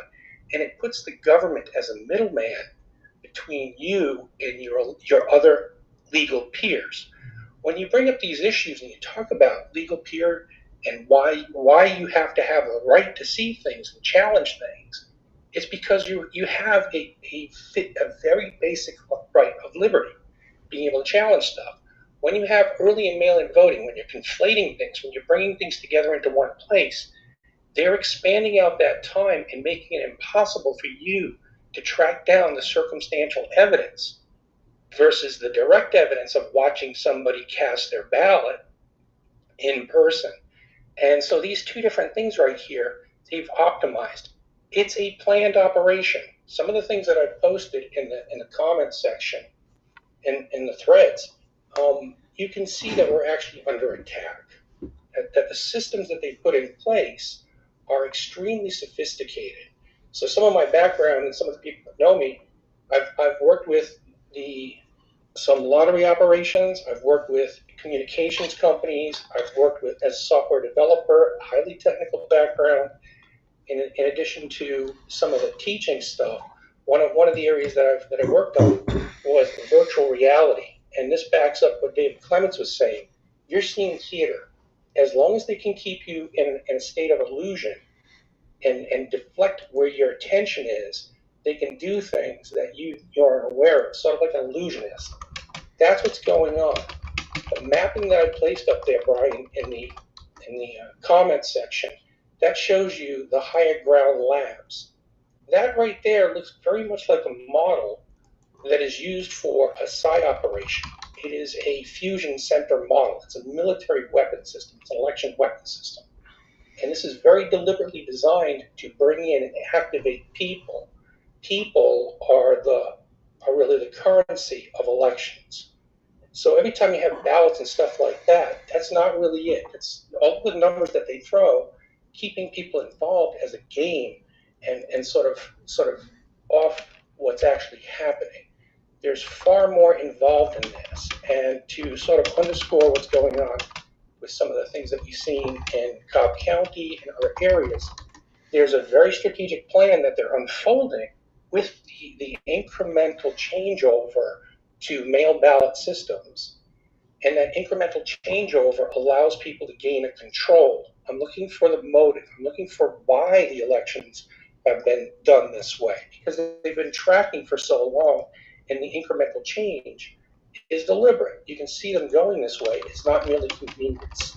It's about a very intentional way of doing things.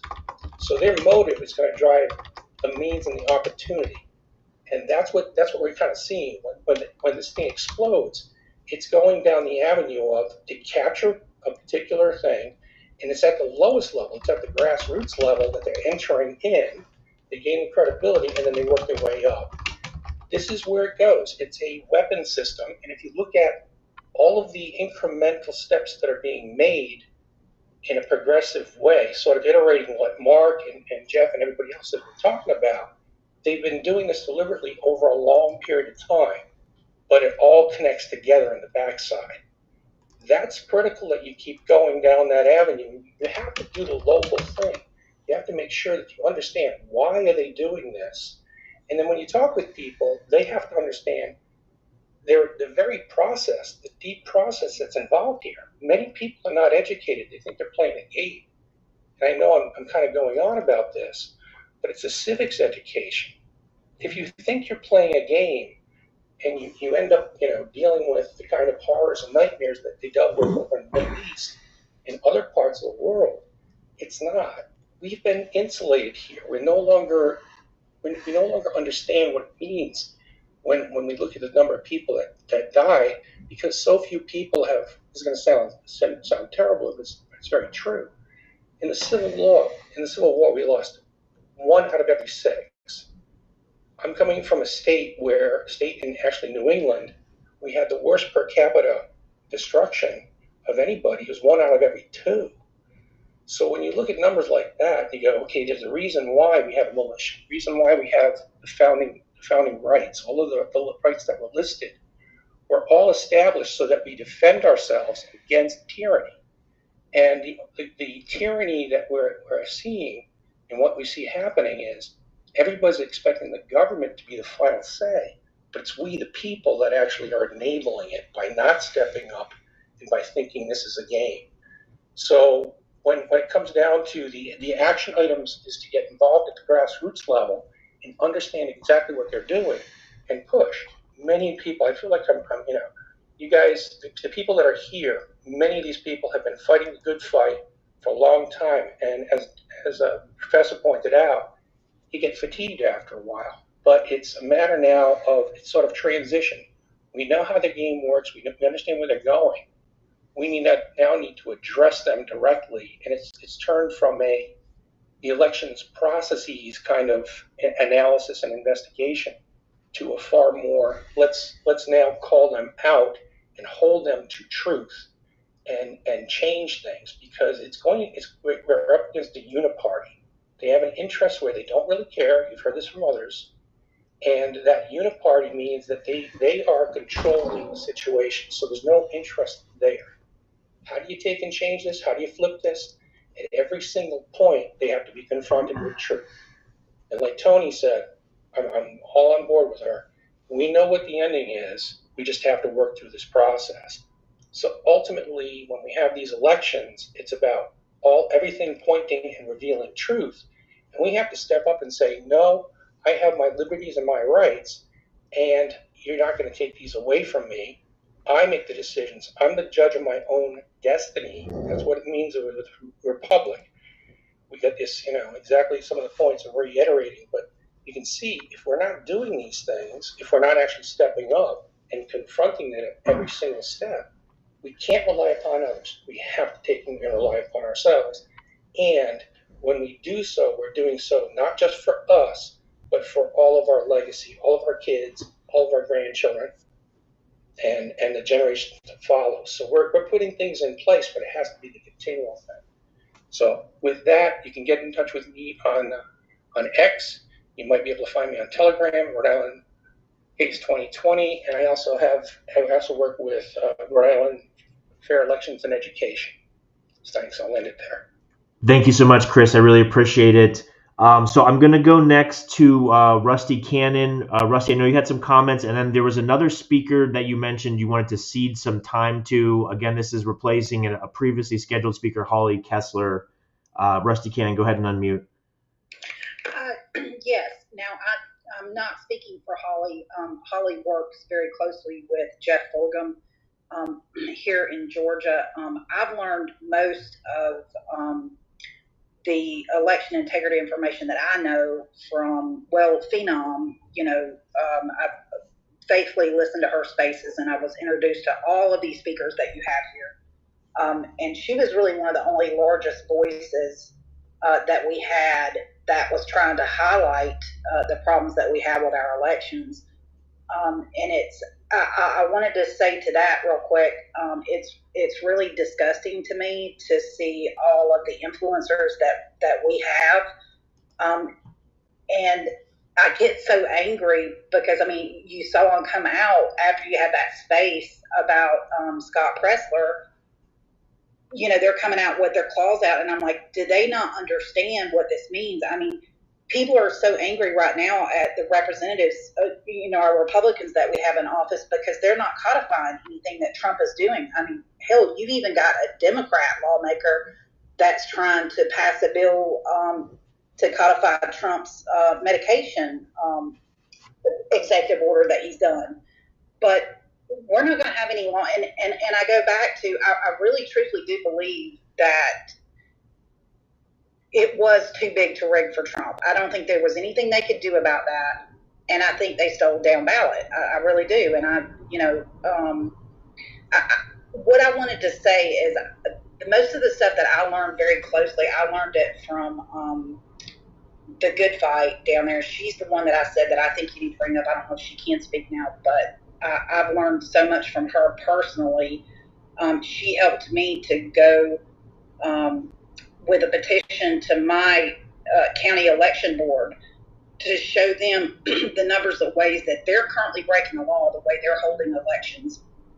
And I was able to show it to them. They took it very seriously, but they kind of punted it to the county lawyer, right? The county lawyer, I mean, I'm telling you, you could tell he was going directly to the Secretary of State, and Secretary of State was handing off to his lawyer, and they were basically telling him what to reply with. He had no idea. I mean, with Lori's help, I made him look like an ass. Like, he didn't even know what he was talking about. And they don't, and they just gaslight. Nobody does anything. That's the point that we've gotten to. Everyone, even our representatives, either they're in on it or they're too afraid to do anything. And it's very disappointing, and it's quite honestly, like I said, it's disgusting, because if we don't have free and fair elections, you might as well put a pin in us. We are done. Mm-hmm. That's it. We might have a few great years left with Trump, but that's it. It's over. It's all done with. And to sit there and claim, well, Scott Pressler, and I'm not just picking on Scott, it was pretty freaking disgusting to hear what David Clement said, because I always like to think, okay, Scott knows, but apparently he's getting paid. But surely Charlie Kirk doesn't realize this. He doesn't understand. Well, yeah, apparently he does too. And that's even scary, because you got Turning Point in every freaking state. I mean, they have representatives in every single state. And, I just say we, as MAGA or America First or whatever you want to call us, just, free and fair elections, right? We're never going to win if we play friends here. Well, that's my friend, so give them a break. I mean, like, I don't think the majority, I mean, we here do, but this room should be like so much bigger than what it is. Thank you. Again, like I say, we're just put a nail in us. We're done if we don't get this fixed. We have got to get this fixed. But I hope Lori can come up, because, like I said, she's the one that kind of walked me through and explained this. And it's also very enlightening to see what the Georgia nerds have found with the way that they move our voters around. Like if you have somebody that dies, or if somebody moves, they're duplicating those, and they'll even move them in between states and stuff. Mm-hmm. It's very disturbing, very disturbing. But that's what I wanted to add. I really appreciate you guys. Love having these spaces. I learn something new every time I come in. Thank you. And all you guys in here are seriously my heroes. But thank you. Thank you so much. And I don't see the good fight on, so please do have her request a mic. Caroline, my co-host, I see you have your hand up. Go ahead, Caroline. Did you have a question or something administrative? Yeah, I do. See, these people had a way head start on us, and they're highly organized. These are people who are actually against our republic. And so it really doesn't matter who it's coming from. You have got to understand that they are organized, and when I came out a year and a half against what was going on, I couldn't believe it. That's when I really realized how organized they were to be determined to steal our elections and steal our country, city by city, town by township, county by county.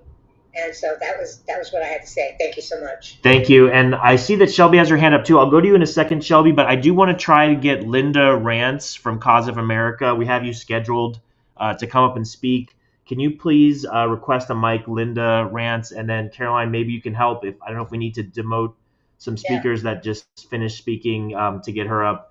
Go ahead, Shelby. Shelby, you have your hand up. I think you're muted. Oh, yes, I do. Sorry, thank you. No, I wanted to echo what Caroline said and this whole battle that we're having internally, in that we really, as election integrity, as an election integrity movement, we really need to make sure that we are pointing out the fact that this is not a Democrat and a Republican issue. You know, I sat and I met with somebody and I talked about all the things that we've been battling, and they were super excited. And they're like, "Oh, is that a Democrat?" I'm like, "No, it's a Republican." Well, we're having this issue and we have to sue this person. Is that a Democrat? No, it's a Republican. So this is not a Republican-Democrat issue. This is an issue of people who love our country and people who hate us, right? This is an issue of a spiritual battle, and it's an issue of the uniparty versus the constitutionalists. So we have to always make sure we keep that mindset clear, because we're dealing with issues. An example right now is there's a battle going on between the Board of Supervisors and the county recorder in Maricopa County. And for the most part, the Board of Supervisors have been absolutely our Achilles heel. They have been the worst thing that could happen to election integrity. But when they actually get it right, I find people on our side, still going against them and actually standing on the side of the wrong, because they're so tribalistic. Because it's about who they like and who they get along with, or who they feel has been historically right most of the time. And if we're ever going to win this fight, we have to stand on our principles. Principles first. And if that means sometimes agreeing with somebody who you can't stand, or somebody who has been on the wrong side of the fight, then we need to do it. And if it means going against somebody that has historically been your ally, we need to do it. Because this is a very black and white issue.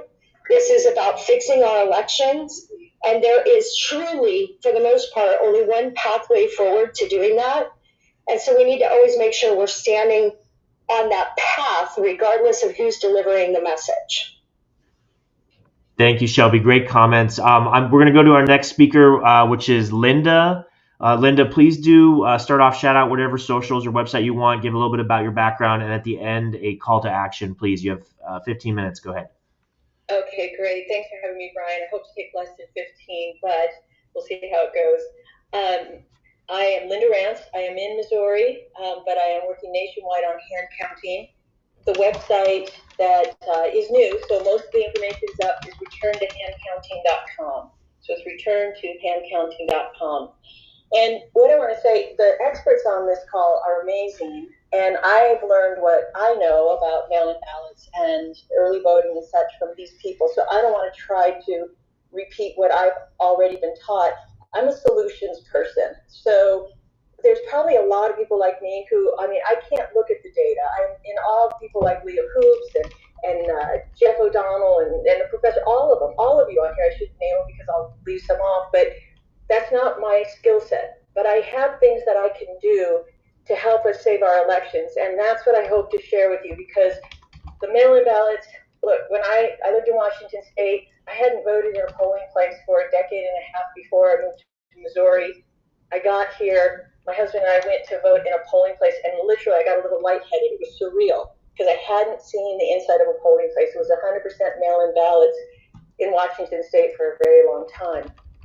But Mike Lindell was out, boy, he started in 2021, as you recall, saying, melt down the machines, turn them into prison bars. And we were involved with canvassing at the time. That's how we met a lot of these patriots already. Missouri has 21% inflated voter rolls. We did a report that actually I have on the hand counting site. If you just search canvassing or Missouri, it'll come up, and it is called Missouri Elections Are Impossible to Validate. For exactly everything, we learned this in 2022 through our canvassing, that you take the names off the rolls, and I've heard that, I think it was a professor who talked about it, or someone, they take the names off, they make you feel good, but the names get back on. It's an ongoing thing. You can't control what's on that voter roll. So when ballots go out, the absentee or anything else. But as Mike was out there leading the charge, and we wrapped up canvassing, I remember thinking, okay, but what are we going to do if we get rid of the machines? Because I hadn't seen hand counting. Even when I did vote at the polls back in the day, I was not paying attention. So I was working with Cause of America. I was the Cause of America Missouri group. But I was asking at the national level, what's out there? And there really was nothing out there. And this was in fall of 2022. But Louisiana was putting on a demonstration. There's two great guys, Randy and John, out there. They're former CEOs. These guys are brilliant. And they were trying to put together a hand count method. So Florida came up, Louisiana was there, and we went down there to represent Missouri. They called it the Cajun Clothesline. What I was struck by is they came up with the idea of a baseball pitch sheet, counting the pitches to count the votes as they went across on this clothesline, literally a clothesline. And I came back to Missouri, and I started reading the statutes, which is the first call to action for anyone who wants to do it. Most of us don't even know what our election laws are. And so there are people like Lori Gallagher. She went out then and read the Texas statutes and put the information together for Texas. So, I read the statutes and found out that going back to the 1970s, all of the statutes for hand counting ballots in Missouri were already there. Matter of fact, that's how the elections are supposed to be run. In the early 2000s, they said, and you can use machines if you want. I think they go way back, but every now and then they rewrite the entire code. So I think those statutes go way, way back. But my brain works in process or system or organization maybe. And so I started taking the information to create a process, and I had to design the forms. Texas had forms, we didn't. So I designed some forms for using that baseball pitch sheet. It was a lot like bingo, where the columns going down are for each candidate, and there's a number instead of a name. And my thing's a Sharpie marker. That's kind of my logo thing, because it just takes the Sharpie, and you dab it like you do in a bingo game. Super easy. Anyone can do it.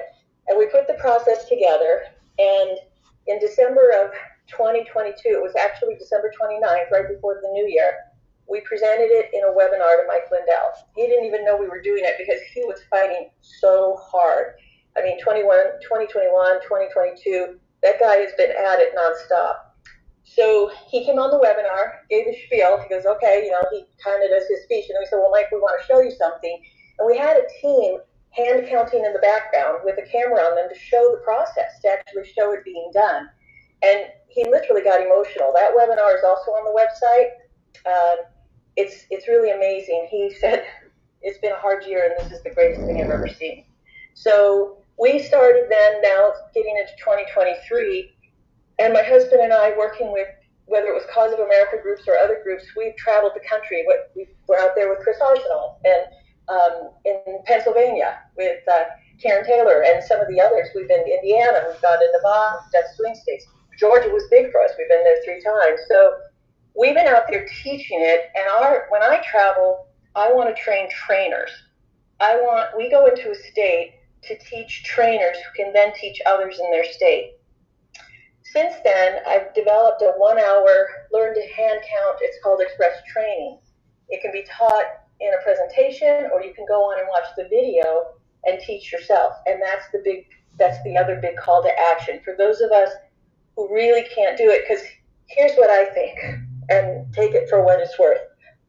I believe that President Trump, if I had to bet everything on one thing that he does, I think he intends to expose the fraud. We have the evidence, but he will finally expose the fraud of that 2020 election. I don't think he's going to let it go under like water in the fridge. I believe he's going to, that something will come out. But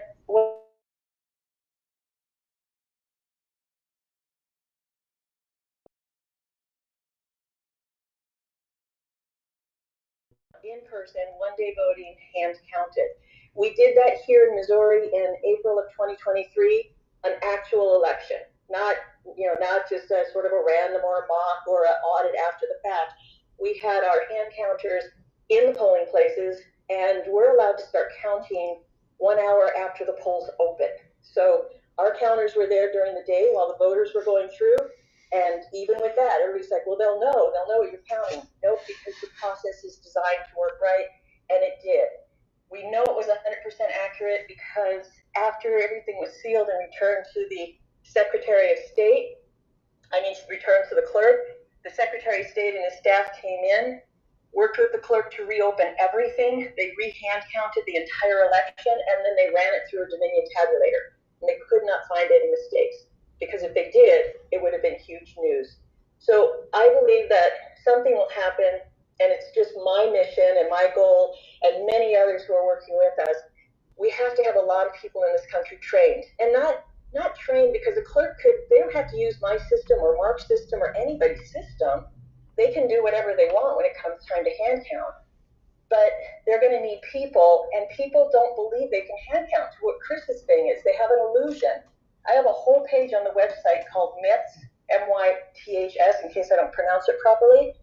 But it's all the objections. It takes too long, costs too much, not enough people, people will cheat, of everything. And I've got everything that we have proven, not that we're guessing at, that we've proven.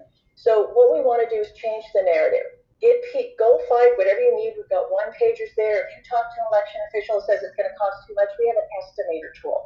If you have somebody else, and then get hold of me if you need help, because I can help provide the information. But get people to train. We have a 2-minute tally demo. If you learn how to hand count, you can take this little tally demo, call off 15 votes, and have people do it. One of our state senators, Ben Brown, was at our Lincoln Day dinner with his 7-year-old son. His 7-year-old son did it by himself and was 100% accurate. A 7-year-old. That's how easy it is.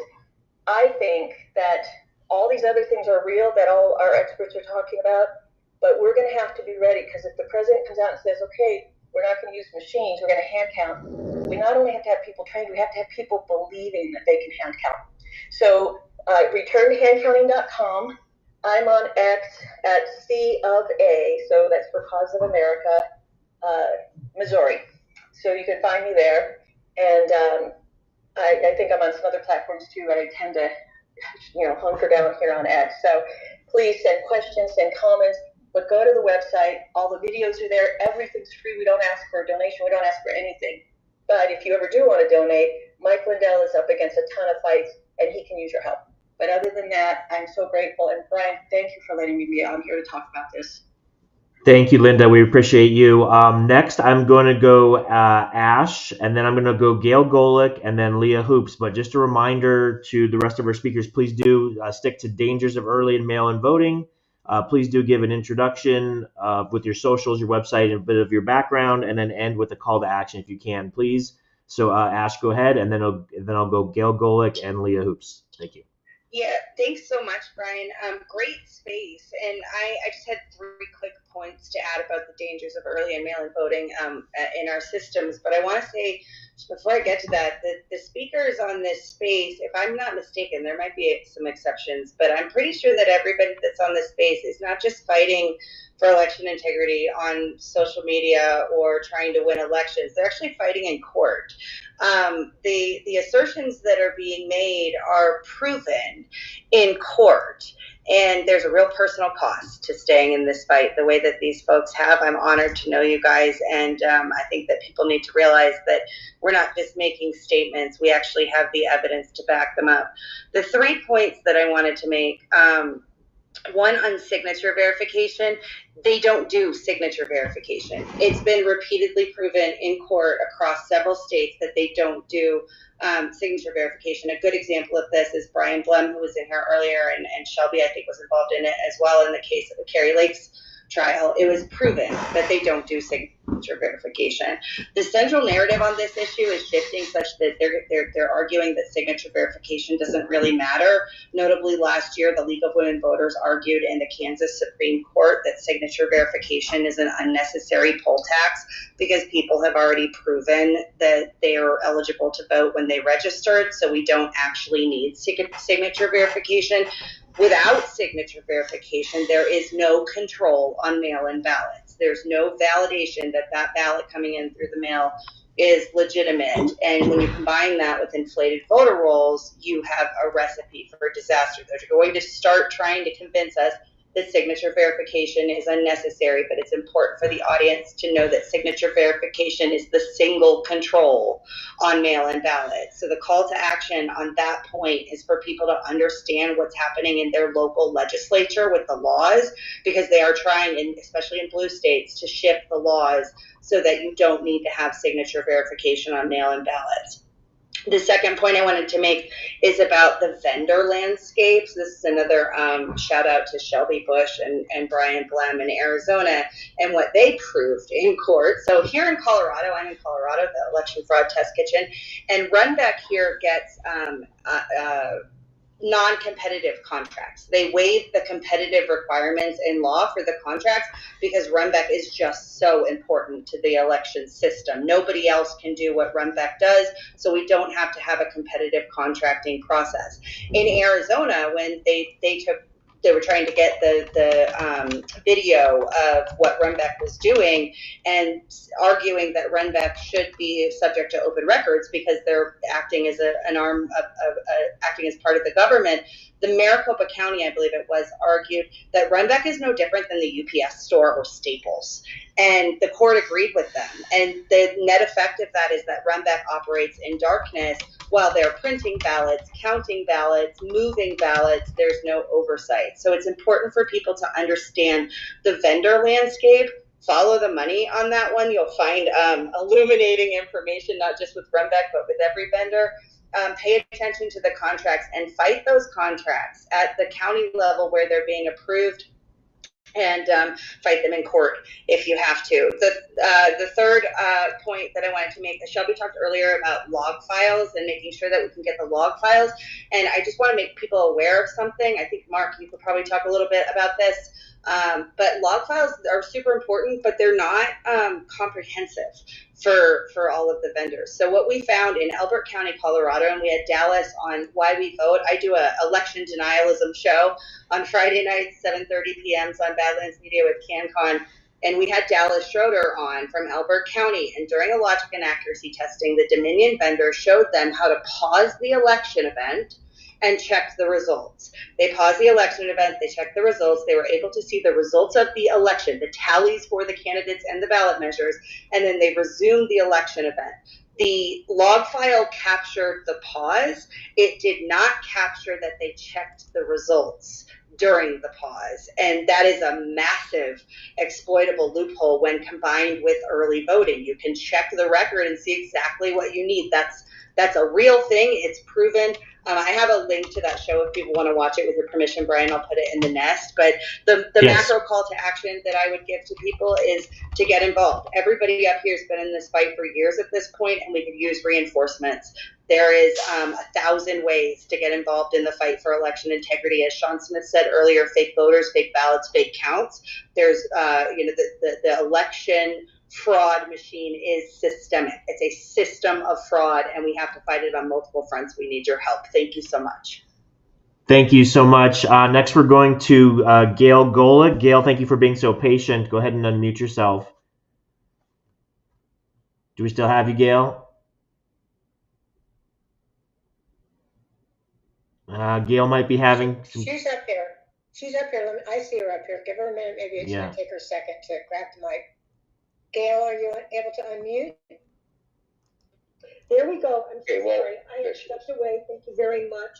What a great space this has been with, just fellow patriots that, I've been in, my name's Gail Golick, and I've been in this fight since 2020 as well. I reached out to Mike Lindell, basically the week that he spoke to President Trump, and had a meeting with him in January of 2021, and have really not stopped in this fight to expose the truth and seek justice, and ultimately protect our elections. I know a lot of people call it election integrity. I call it election protection, because we really, all of us here, want to protect our elections. We want our votes to count as cast. And the title of this is Dangers of Early and Mail-in Voting, panelists. And all of us unanimously are on here because we know that early voting equals early cheating. And a little bit more about my history. I became a citizen journalist very early on, not necessarily, I was a precinct committeeman, but wasn't really involved with the elections at all. I do have an IT background, and I used to set up local area networks, owned and operated my own IT business, and I just knew something was up, but I really didn't know anything about the election systems, the election processes, never heard of Runback, never heard of any of this stuff, and just kept diving in.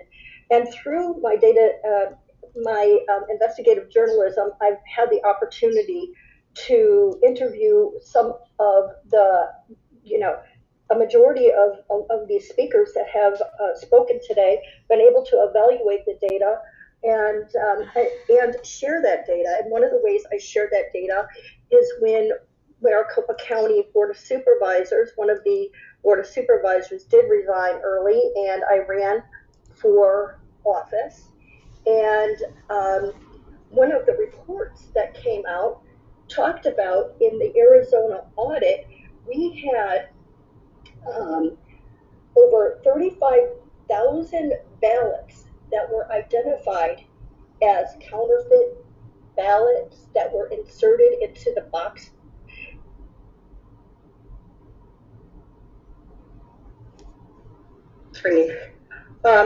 This report was given out by forensic data analyst Eric.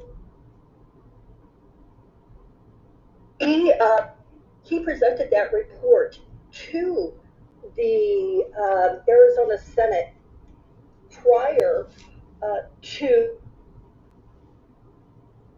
Your audio might be breaking up. Is that just me? No, I'm sorry. It might be your signal, Gail. No, I'm sorry. It's my phone keeps ringing. My son just texted me and said, "Call me ASAP," and he's called me like 3 times. So let me just text him and just let him know. Hold on.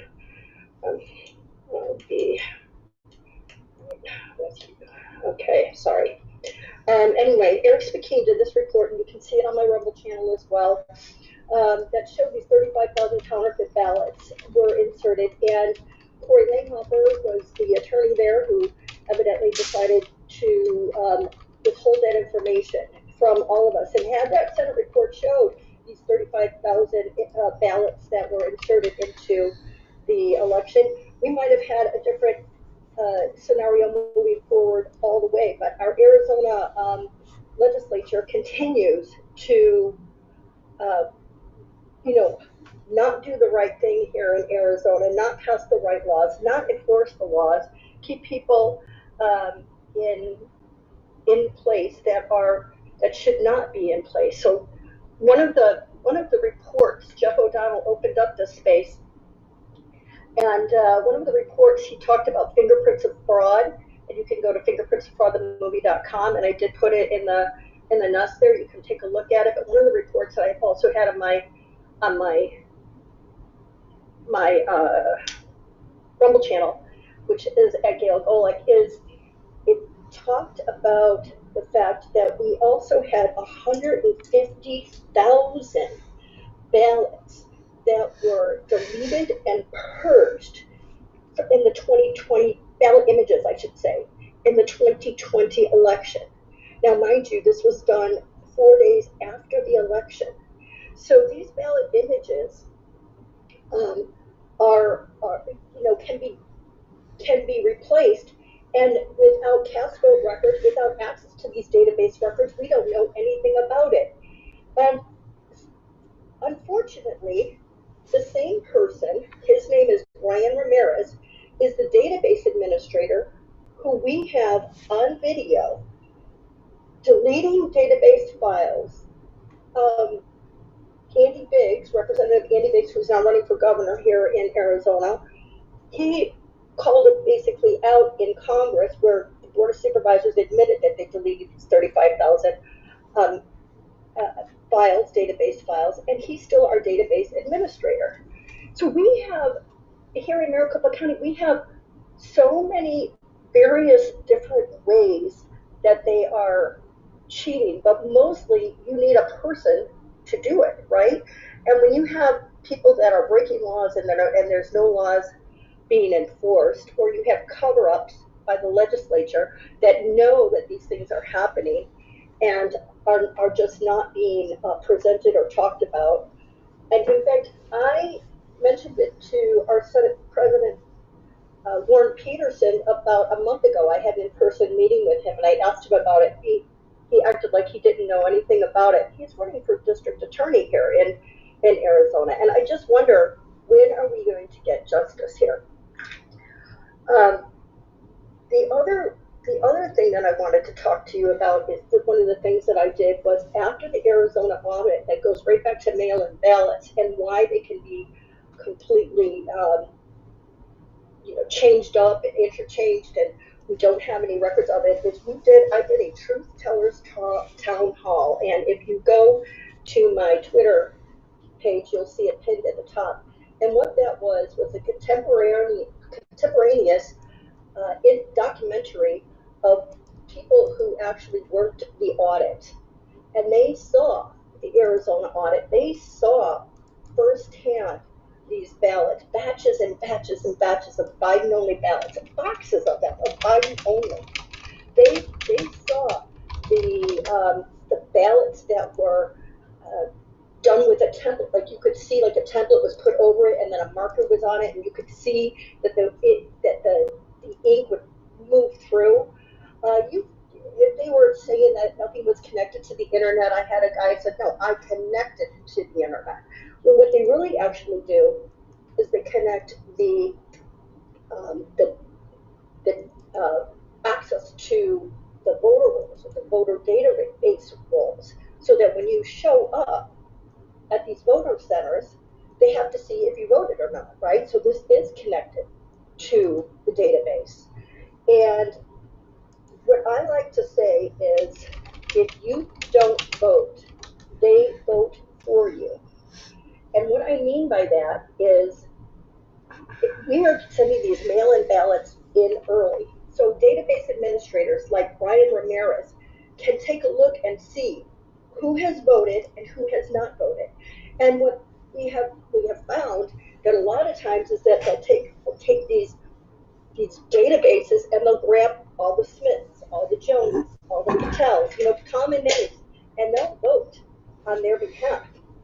And they just throw them in there, and they vote. So this data that we are providing early is absolutely deadly, as Jeff O'Donnell said, to our system, because we are getting the enemies within our country that are not being held accountable through our justice system, everything that they need to switch the votes, On top of it, Jeff has also talked about the algorithms that he saw, Mesa report, things of that, where they can actually switch votes based upon the algorithm to have a predetermined outcome. And Jeff has proven that through multiple cast vote records, which Maricopa County is now not providing, and many other people are not providing. States across this country are no longer providing because our Patriot War hero, Mike Lindell, and I say war meaning, this is a war against the traitors in America, called out at a conference of patriots that we should all go back and grab those cast vote records. And Gail, I think your audio broke up again. My phone is. Yeah, I'm sorry. That's because my son was calling again. No, okay, hold on a second. I'll be yeah, hold on. I'm in a interview. Okay. So I'm sorry for the disruption. So anyway, the voter rolls. I want to speak a little bit about the voter rolls as well. The voter rolls, I would agree that 100% we need to clean those voter rolls up. 100% start from scratch, like Sean and many others have said. We have to start from scratch with government-approved IDs. And when we do that, we are going to be in a better situation too, because we have 24 states and Washington, D.C. utilizing the ERIC database, also known as the Electronic Registration Information Center. And what they are doing is they share databases. We have James O'Keefe from O'Keefe Media Group had a undercover reporter, record Ray Valenzuela, who is also the elections director still in Maricopa County, who oversees the mail-in ballots, talk about what he could do to move. So he says, and I'll quote, "Oh, I'll tell you what I would do. Everybody's got the ERIC system except some states. So what I would do is I would move from an ERIC state to a non-ERIC state. It would never find me. You'd never match up. And you never be eliminated for your 2 votes. Otherwise, when you have your name in one state that's not an ERIC state and your name in an ERIC state, well, it just so happens that you can vote twice." There are so many different ways to do this. We need to be decentralized, get this out of this ERIC system should be abolished. There are several states, not enough, that have removed themselves from this ERIC database, but we do need to do that. The other thing that Linda Rance, I know Linda, and the work that she has been doing, and Mark, and I know a lot of everybody basically that's on here, but this hand count, it is so important. Thank you, Mark Cook, for going out there and promoting this and doing the roadshow as well. But we need to get people to do the hand counts. And I just was doing some research. And did you know that the average precinct size across America is between 900 and 1,000 voters? That's it. So there is no reason why we cannot vote on election day, even if we had 100% of our registered voters show up and vote by precinct, that we couldn't get that done. And the highest is in DC. But I do have a graph, and I will put this down here, but even if we were at 2,000 or 3,000, we would be able, and 100% of them showed up on election day and voted, we would be able to count them. So there is no excuse for us to not go back to hand counts. And then I will kind of wrap this up with a way that legally many people are not familiar with this, but and some call it unconstitutional, but the Help America Vote Act was created in 2002. And, this was the way that they brought these machines back into the mix, and they got rid of the punch cards, and they said, okay, we're gonna bring these machines in here, but you have to follow these rules. Now these rules under this act are minimum requirements. They specifically, and the states do not have to adhere to it, but each and every state does take money in order to enforce the Help America Vote Act. But I want to share with you that in Section 301 of the Help America Vote Act, it does say that nothing prohibits a state from using the same type of system as long as that system meets or is modified to meet the requirements. So basically, this protects our right to go back to paper ballot voting and get rid of these machines. So there are many things that are in the Help America Vote Act that are being violated. And one of the things, as it relates to mail-in voting, is that if there is a first-time mail-in voter that has registered to vote by mail, many people are not aware that those mail-in ballots are supposed to be accompanied by proof of ID. And each and every one of us has a right to file a Help America Vote Act complaint that will allow us to report a violation of the Help America Vote Act if a violation has occurred, is occurring, or may occur again. And so every Secretary of State has a form on their website, and that to file an administrative complaint. And this administrative complaint must be heard by public hearing if the complainant requests it. Now, unfortunately, I have not been able to find an attorney in Arizona that has been willing to do anything, with the Help America Vote Act complaints that we have done. I have done several myself. We had precinct committeemen, over 100 precinct committeemen file Help America Vote Act complaints, and not a one of them had their public hearing. And I haven't been able to find an attorney who would be willing to take this on. And since it has such implications, I guess I'm not as brave as Leah and Greg, Leah Hoops, Greg, and to go as forward with it as possible. I did file 3 cases, however, previously that were dismissed to challenge the elections. Basically, my election I challenged, but I challenged it too late. Another one was based upon the security measures, the fact that these elections are considered critical infrastructure. And this critical infrastructure is supposed to have certain security checks and balances, and none of those are being done.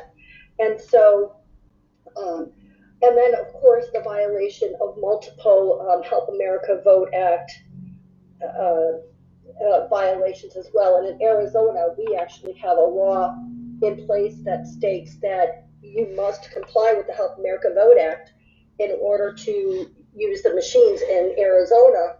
And it's a very straight and factual one. However, because, and my point is that because the EAC was established under HAVA and is responsible for developing the voting system standards, in accordance with it, compliance with HAVA is a prerequisite for EAC certification. And any system that fails to comply with HAVA cannot be lawfully certified by the EAC, and thus cannot be legally used in Arizona under our statute ARS 16442B. So we have, and we also, and you want to check your Constitution as well. This is also a violation of the Constitution. In Arizona, all elections shall be free and equal. It doesn't say anything about being fair. It says equal. And there is a huge difference by the way a ballot is treated and the chain of custody between a mail-in and an in-person voter. As as far as equality. It may seem fair in application, but it's not equal, and equal treatment is not optional under our state constitution. So it would be nice if laws were actually enforced that we have on the books. Get rid of Eric, file a complaint, continue to go and remind people like Charlie Kirk and Tyler Boyer and Scott Pressler that this action of bringing in low propensity voters is not doing anything but corrupting an already corrupted voter roll. Yes, we want voters on there, but if they're low propensity, if you don't vote, they're going to vote for us. And make sure if you can get those cast vote records, get your cast vote record, and make sure you reach out to Jeff O'Donnell and get those over to him, because the more data we have, the better. And again, thank you all for your time and your efforts, and God bless you all. God bless America. Keep praying, because this is spiritual warfare, but God wins. And so I'm going to keep the hope alive. Thank you all. Thank you. Thank you. Appreciate it. Leah, we're going to go to you next, and then I'm going to go to Brian Blem. Shelby, you may have to poke Brian if he needs to request a mic.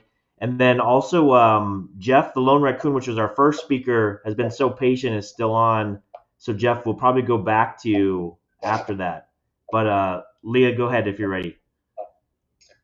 Thank you so much for having me. I always love these kinds of spaces. So for those that do not know me, I was a witness in the 2020 election. And as Tony had stated earlier, I was at the Gettysburg hearing. I'm also a whistleblower with a formal disclosure that has been provided to the House Judiciary Committee, Office of Inspector General, FBI, I mean, you name it. Everyone has our information. We uncovered fraud in Delaware County, and then wrote a book about it in order to get the evidence out, which was being suppressed in the courts. I've been talking about and speaking loudly about how bad mail-in ballots are and still are since 2020. It's very well explained in our book, The Parallel Election. You should get yourselves a copy. I've been drugged through the mud, so I say welcome to all the people who are late to the game, who are now experiencing the absolute fire and defamation and the everything else that I've gone through over the past 5 years. This is where we need to be. Quite honestly, we need to be. People talk about being a Christian, but yet fear any kind of backlash, and it actually makes me want to laugh. I'm extremely unconventional. I'm not one of those Christians. If you get in my face, I'm going to knock you out. And I've actually been approached by one of Scott Pressler's early vote action, one of his top people at the Rod of Iron Freedom Festival, and I told her to back up before I knocked her teeth out. So that's where I am in this whole game, and I feel that that's where we need to be and have that mentality. So I'm just going to speak right off the bat. A few things I do want to talk about, and hopefully I'm not repeating.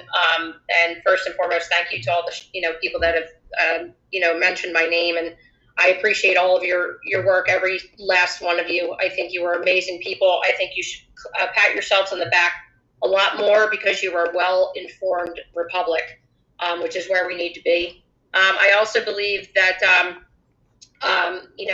we should be battling the propaganda as best as possible. I'm not the kind of person that talks about like statistics and data and all of that. I think that's where we lose a lot of people. And most people really have the IQ of a toaster. And quite honestly, even expanding that ability for people to vote who don't even, who can't even spell actually cracks me up. Voting was never meant to be convenient. It's a right, and it's been fought for with bloodshed, and that's how we need to be speaking. And I don't hear that much, and I feel like sometimes we have to have a lot of tough love and demand that people act like adults and patriots. And we're not quite there, and I do feel like a lot of the time we lose an audience because we get so technical. And talk about the laws. I mean, if you don't know by now, like everyone knows that the 2020 election was stolen. I mean, I don't know how else to say that. We're now at a battle, and it's not infighting, because I've never claimed Scott Pressler or Charlie Kirk or anyone to actually be on my side anyway. If you're promoting mail-in ballots and early voting, you're a communist. And if you're not a communist, then you're enabling communism. And that's exactly how it needs to be approached. Colorado, Washington, and now Pennsylvania, it's going to be captured by communism. And that's what we're talking about. Centralized counting is what we are talking about with, no matter what machines, Dominion, ES&S, Hardin or Civic, you have all these machineries, Runback, Blue Crest. I could go on for days. I could rattle off of a whole bunch of information that I've investigated, but nobody cares. People want to be spoken to, and they want fire. That's what they need right now. You need to tell them how to fight the Scott Presslers and how to fight the propaganda, because it's being poured down their throat, and they're telling to shut their mouths because you can't have infighting, and God forbid you go against the grain. Well, let me tell you something, folks. I've been going against the grain for 5 years, and I welcome it. I love the fact that I'm hated. I love the defamation. I embrace it. And that's where you need to be. I could care less. I don't do consensus. I don't do unifying. I don't want to unify about mail-in ballots. Do you know why? Because it's a fraudulent system, period. Point blank, period. That's it. We've already proven it in court, and this is where we need to be. I just left a court hearing today, and I'm not getting off subject, Brian, so please let me just talk about this. Because of the fighting that we've been doing for 5 years in the court system, because of coming forward as whistleblowers, okay, I am now, right now, still fighting a case from 2023 in which my county is suing me for malicious prosecution and asking for $1 million, okay, in relief for attorney's fees, all right? I make these people cry in court. They lost every argument today in this hearing, okay? So we need to be in those courts lighting these people up and every chance that we possibly can. A few things I want to talk about with early voting and mail-in ballots, okay? Something I don't really ever hear about in these spaces. So I'm going to talk about these things. There is no equity. There's a court of equity, okay? And when you bring these things into a court, you talk about the equity between the in-person vote and the mail-in ballot vote.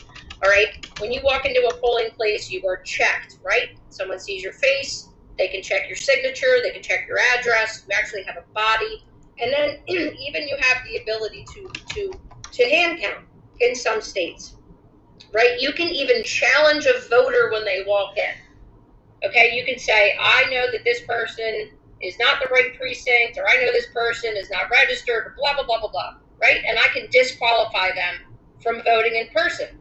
Where does that happen at all, okay, in the mail-in ballot centralized counting centers? It doesn't. Not only can you not pre-canvass, you cannot canvass any of the mail-in ballots, you can't see any of the mail-in ballots, you can't challenge any of the mail-in ballots, you can't count the mail-in ballots. So where is the equity between the in-person vote and the mail-in ballot vote? That needs to be brought into the Supreme Court of the United States, because I'm telling you right now, there is no equity between the two methods of voting. Second, I want to talk about signatures. We have to stop using the word signatures. It is not a signature, it is a declaration, and that is the difference. You are declaring that you are a qualified elector, and no one talks about this. You are declaring under penalty of perjury, okay, that you are a qualified elector. If you are found not to be a qualified elector, guess what, folks? That's a felony. And we need to be going after the fact that these declarations that have a name on it need to be challenged.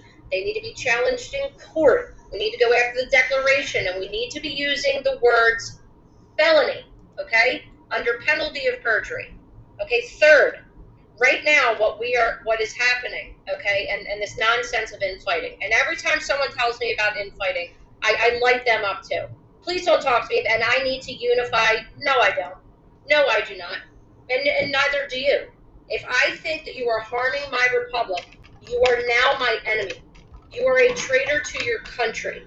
And if you've been told or you don't care, okay, about the fraud that happens within the mail-in ballot system, you are exploiting it for money, and you're a traitor, period.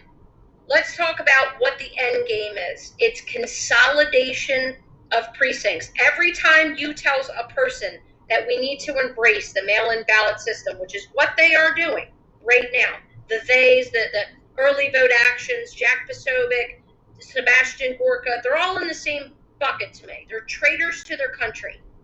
They are allowing for state capture, okay, right now of Pennsylvania.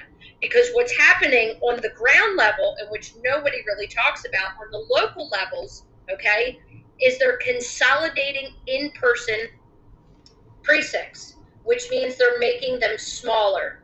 And ding, ding, guess what the overall objective is to get rid of it, which is what happened in, Colorado. And once they take your rights, folks, are they going to give them back? Nope. Never going to happen. We're going to have to shoot our way out of tyranny, aren't we? And I'm not afraid to talk about that there are constitutional remedies for tyranny. That's why we have a Second Amendment. And right now, they are completely violating your rights, and they are crapping all over us. And this whole idea that I need to be, it's not about Scott Pressler, and I need to be, it's not about it when I'm, no, it's very personal to me. As a person who literally has put my life and liberty on the line and my livelihood, it's personal to me, very personal. And I'm going to tell you right now, I will never stop talking about the truth. I will never stop being that person who pushes it in someone's face. And if I wanted to be, the narrative that I just am jealous of these people, it's fascinating to me. Do you not think that I wasn't given an opportunity to lie in bed with dogs and just shut my mouth and take money? 100%, sweetheart. 100% I've been offered that. And I told them to shove it up their ass. Because at the end of the day, what matters is the truth. Period. That's where we need to be when talking about the mail-in ballot system. Okay, so at the end of the day, where I feel that we need to be is in the courts. I think we need to be at every possible way. We need to be shoving it in their face, regardless if they try to suppress it. We need to be inside of the legislature, which we can sue them too. And no one seems to want to enter into the court system.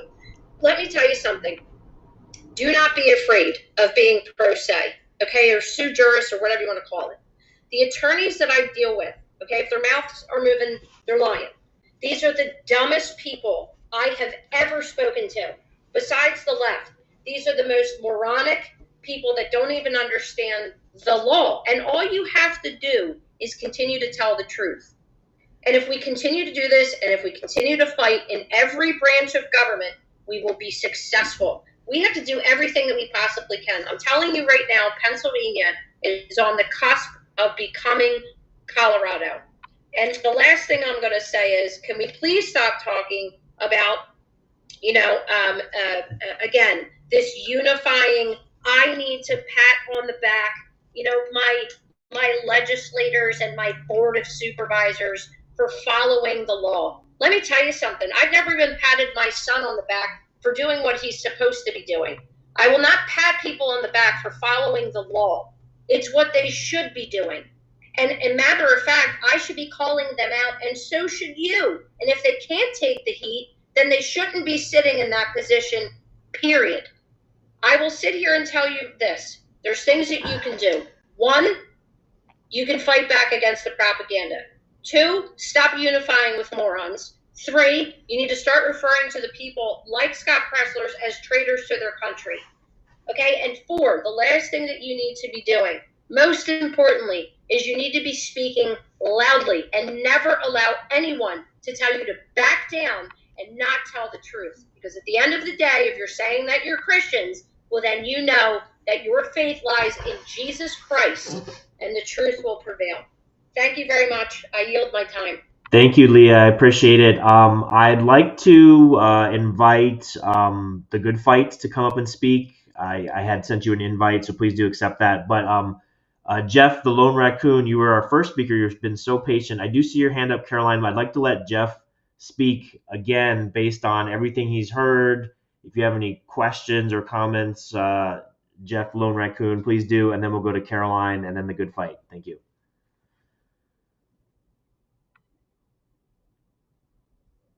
Can you hear us okay, Jeff?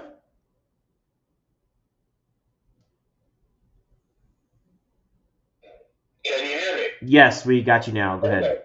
All right. The information that's been put out here is just absolutely priceless. I want to give props to Leah for saying things directly that need to be said. And it is true. I want to amplify the fact that there is no single issue election fraud. It all has to be dealt with. Now, it's just fine if some people, want to deal with certain areas, as their specialty, but we need to, understand that it all has to be fixed. The voter rolls, the unrestricted early and absentee balloting, the machines that are running rampant, and others. It's just interesting to hear every step. If you've been listening, every step of our election process is subject to fraud. Every single one, down to the ballots, the ballot images, which can be rewritten. Everybody that's been proven. The early voting, that there's no chain of custody and no. And I love the fact that it was put out that. Really, you have an inequity between people who vote on election day and who cast their ballots by mail. It's a system designed to well, I was going to say fail, but it's worse than that. It's designed to succeed for the people who are running it behind the scenes. And I just, this recording, I think, could be very important going forward as far as laying out so many great pieces of information. Well, I'll step back. Thank you, sir. Yes, the recording will be available. That's an excellent point. And Caroline, go ahead, and then we're gonna have the good fight after you. Go ahead, Caroline. Yeah, yes, sir. I got good fight. Yep, she's up here. Okay. Yeah, I just wanted to address a couple of things that Leah said because I am in Pennsylvania, and in regards to the pro se, don't be afraid. I had to go up against the Mark Elias group, the big scary Mark Elias group. And you know what? I darn near kicked their ever-loving butt. Okay, and had I known a little bit more and had just one more day, I probably would have won. And they had to keep adding on liars, liars, same thing, right? So she's absolutely right about that. These people are not prepared to fight back with regular people and common sense. Okay, you just go in there and you just tell the truth, and they don't have a defense because they're liars. Okay, and then also the other thing I want to talk about your mail-in voting. Now let's just take a good look at this. Once it really hit me right in the forehead, I was like, what the hell? Why would I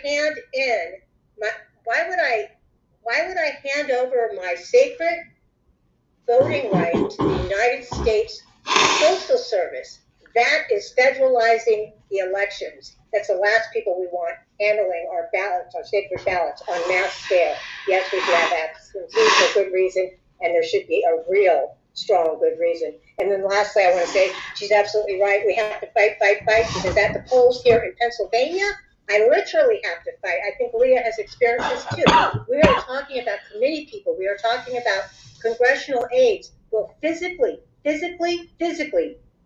put their hands on you. They called the election people on me, right? Because I fought back with them. But the election people stuck up for me because I wasn't taking my right away. They were taking my right away. So, when they start doing that, you're over the target. And unfortunately, that's where we are. And that's it. Thanks for letting me speak. I yield to the good fight. Yeah, go ahead, good fight. And please do shout out, your socials and your website first. Give a brief introduction, and then your discussion on early and mail-in voting, and then any calls to action at the end. Thank you. Go ahead, good fight. This is my only social media. I don't have a website, and I completely agree with Leah. Do not be afraid to file pro se. We went from the county to the state Supreme Court to the U.S. Supreme Court. And the U.S. Supreme Court didn't take up our case, but, in Georgia, we also have laws that require the ballots be counted by hand. before they certified, but that law is ignored. And, you know, we have over 300 pages of evidence. And I'm not just talking, you know, proof from cast vote records or from the slog files, or, you know, that showed that it was a QR code mismatch and all that bull crap. It's not just that. We have emails that are written between the Secretary of State's office and the various county boards of elections, and between the Secretary of State's office and Fortalice, and between the Secretary of State's office and CEIR, and between the Secretary of State's office and ERIC, where they prove themselves guilty. They're out in the open on their emails. You know, has it cost us thousands upon thousands upon thousands of dollars in FOIA requests? Yes, it has. But it's unfortunately, my connection is really bad, so I've missed probably 2/3 of what has been said, and I'll have to go back and listen to the recording. But this was our biggest issue when we were fighting, you know, the TPUSAs and the Scott Presslers and the RNC for their push for mail-in ballots and early voting. That is what lost us the 2020 election. You know, they ushered COVID in so that they could steal the election. I hope everybody realizes that. You know, we have proof that Brad Raffensperger actually ordered absentee ballots in January of 2019. Now, how is that even a thing? How would he even know who was going to be on the ballot in January of 2019? But he ordered absentee ballots. Not only did he order them, he started mailing them out to people for the 2020 election in 2019. And the proof 74 fact.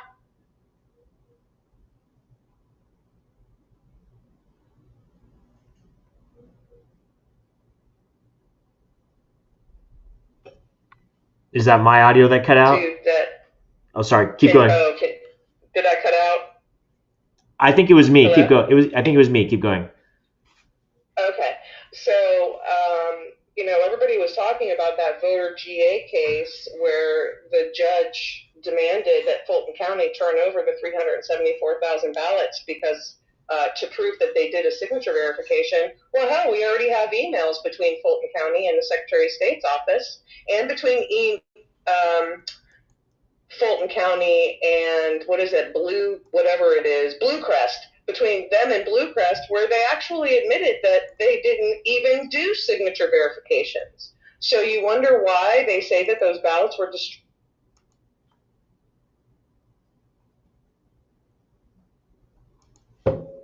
Good fight, we lost you.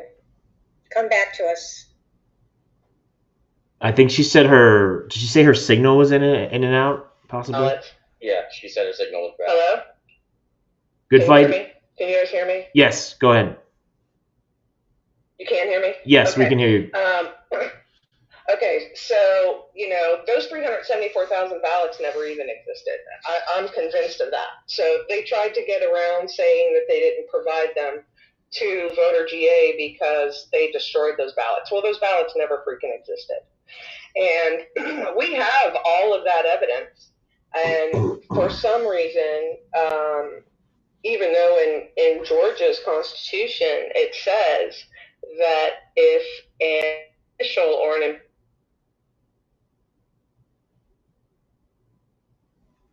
we're losing your audio again. Is she cutting out for you, Caroline? Yes, sir, she sure is. Good fight. Come back to us. Yeah, if you're having signal issues, good fight. We may have to.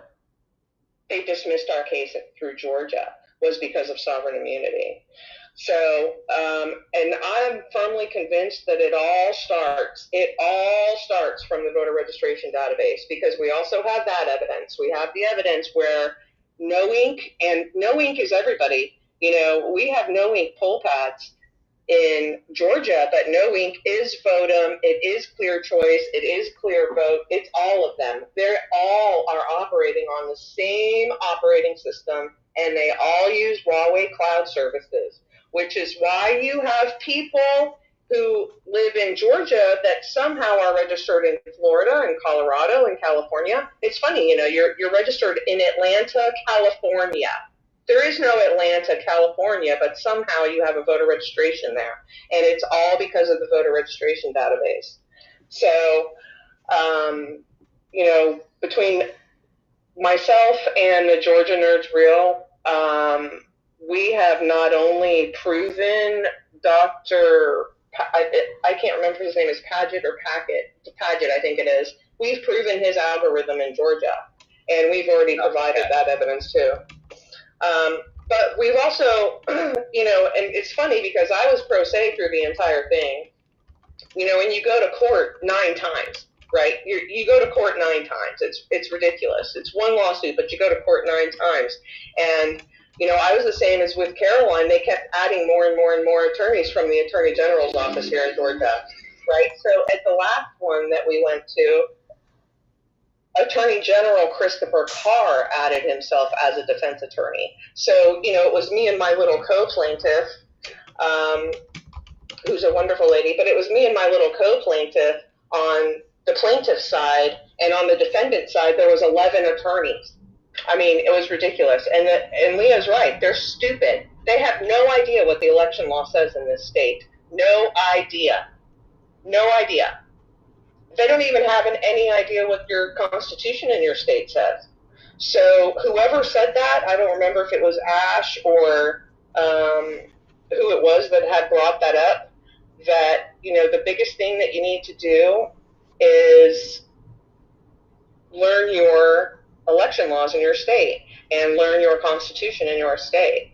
And if you know that, you are so far ahead of every attorney that's in this state, or your attorney general for that matter. So don't be afraid to file pro se. You're a little nervous the first time, and then after that, you're like, these people are these people are freaking idiots. So after that, you have all the confidence in the world because you know 1,000 times more than those stupid attorneys know, including your attorney general's office. But our biggest thing that when we were in opposition of the Pressler and the TPUSA and the RNC, when they started pushing this early voting and bank your vote bull crap, that is what lost the 2020 election. Why would you want to repeat the issues that cost Donald Trump the 2020 election? Why would you want to do that? And we said that over and over and over again. Why do you want to repeat what cost us the 2020 election in the first place? Excellent point. Thank you. The good fight. So I know We the People is back on. They had requested to speak again about 30 minutes ago. So Shelby, We the People. I don't know if Brian's with you or not, but go ahead. No, he's not with me. Sorry about that. I had to step out, but yeah, listening to what the previous speaker was talking about, and I'm sorry I couldn't see who was speaking, but this is something that I've been kind of trying to bring attention to, is this no ink thing. I think a lot of people believe because their site books that they're using on these photo rolls all have different manufacturers and different names to them, that they're somehow not an issue, but they're all built on the same BPro software system, which was bought out by No Ink. And this has been a real issue. Even the one here in Arizona, both the Maricopa County voter roll system and the Avid system that was built for Arizona, they're both proprietary softwares built by Maricopa County, built by the Arizona Secretary of State, but they're all built on the BPro platform. And one of the issues with that is if you look at the BPro contracts and you look at the design mechanisms, they specifically state that they are ERIC interface systems. So they are designed not with a back door, they are designed with a front door to go in and interface with external computer systems or external systems. And this is the issue we're getting into. And this is why we have thousands of voters that are not only being moved around and manipulated in the voter rolls, but being disenfranchised. And we see that here in Arizona all the time. In 2022, in the work we did with Abe Holiday, there were over 9,000 voters whose voter registrations were canceled without their knowledge or consent. About 85% of them were actually moved and registered to vote in other counties where they never requested to vote. And we're seeing this not only intra-county within the state, but externally in other states, where voters are being replicated into the system, voting in states where many of them don't even have a real physical residency. So I know this kind of takes us off topic, but I was excited and fascinated that somebody else is talking about this. So I wanted to talk about it a little bit because it's something that I don't think a lot of people really understand.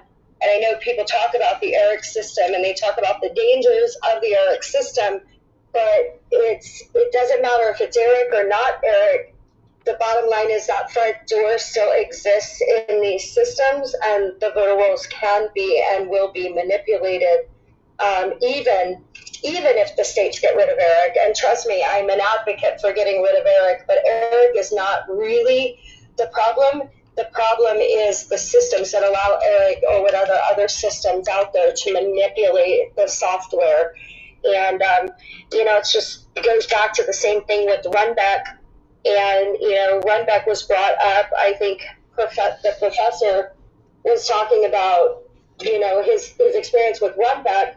And that's one of my big issues right now is how in this system that they have developed, this systemic system of fraud in elections, they are creating kind of, I hate to use the term, but I don't know another way, kind of a psyop, and that they're saying, oh, well, it's okay, we're going to put these holograms on the ballots, and we're going to build these safeguards on the ballots so that everything's okay, nothing to see here. But then simultaneously, they're going to take a shadow organization like Runback, and I call it a shadow organization because it's a non-governmental agency performing the duties of a government under the darkness of a private entity.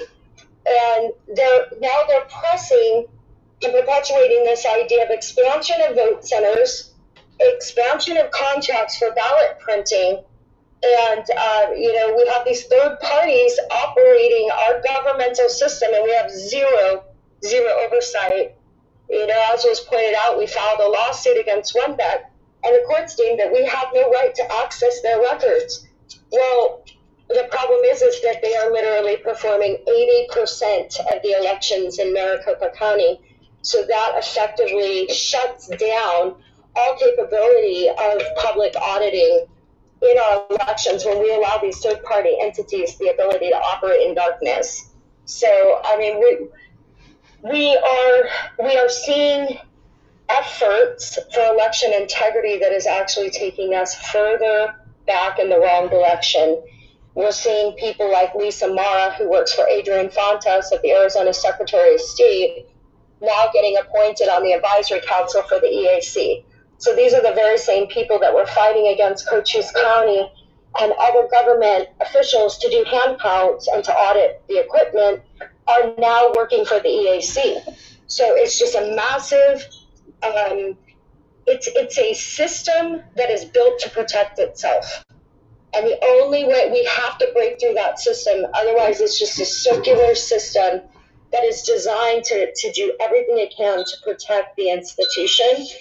And so we've got a lot of work to do, and if we do not start pushing to get away from this early voting and mail-in ballot system, we will never get back to the hand counts, which is ultimately what we all want, because we need to get to precinct voting.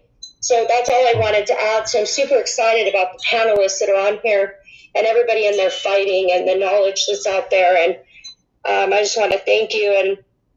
And I look forward to hopefully working with some of you who I've not worked with. Many of you I have over the course of time at one point or another, either through the work of the Kerry Lake trials or other data stuff. But I just want to thank you all for what you're doing. And I'm just excited that we're all traveling in the same direction.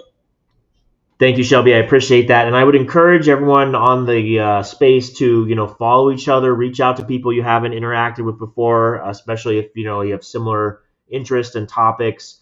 What I'd like to do, first of all, I did send an invite to Mike to King Solomon, Ed Solomon, at one of my co-host requests. So please do accept that Mike request. But what I'd like to do is allow the panelists, and thank you for panelists for having your hands up, to get it a little bit more interactive with each other. You can ask questions. I'm going to limit it to about 2 minutes each.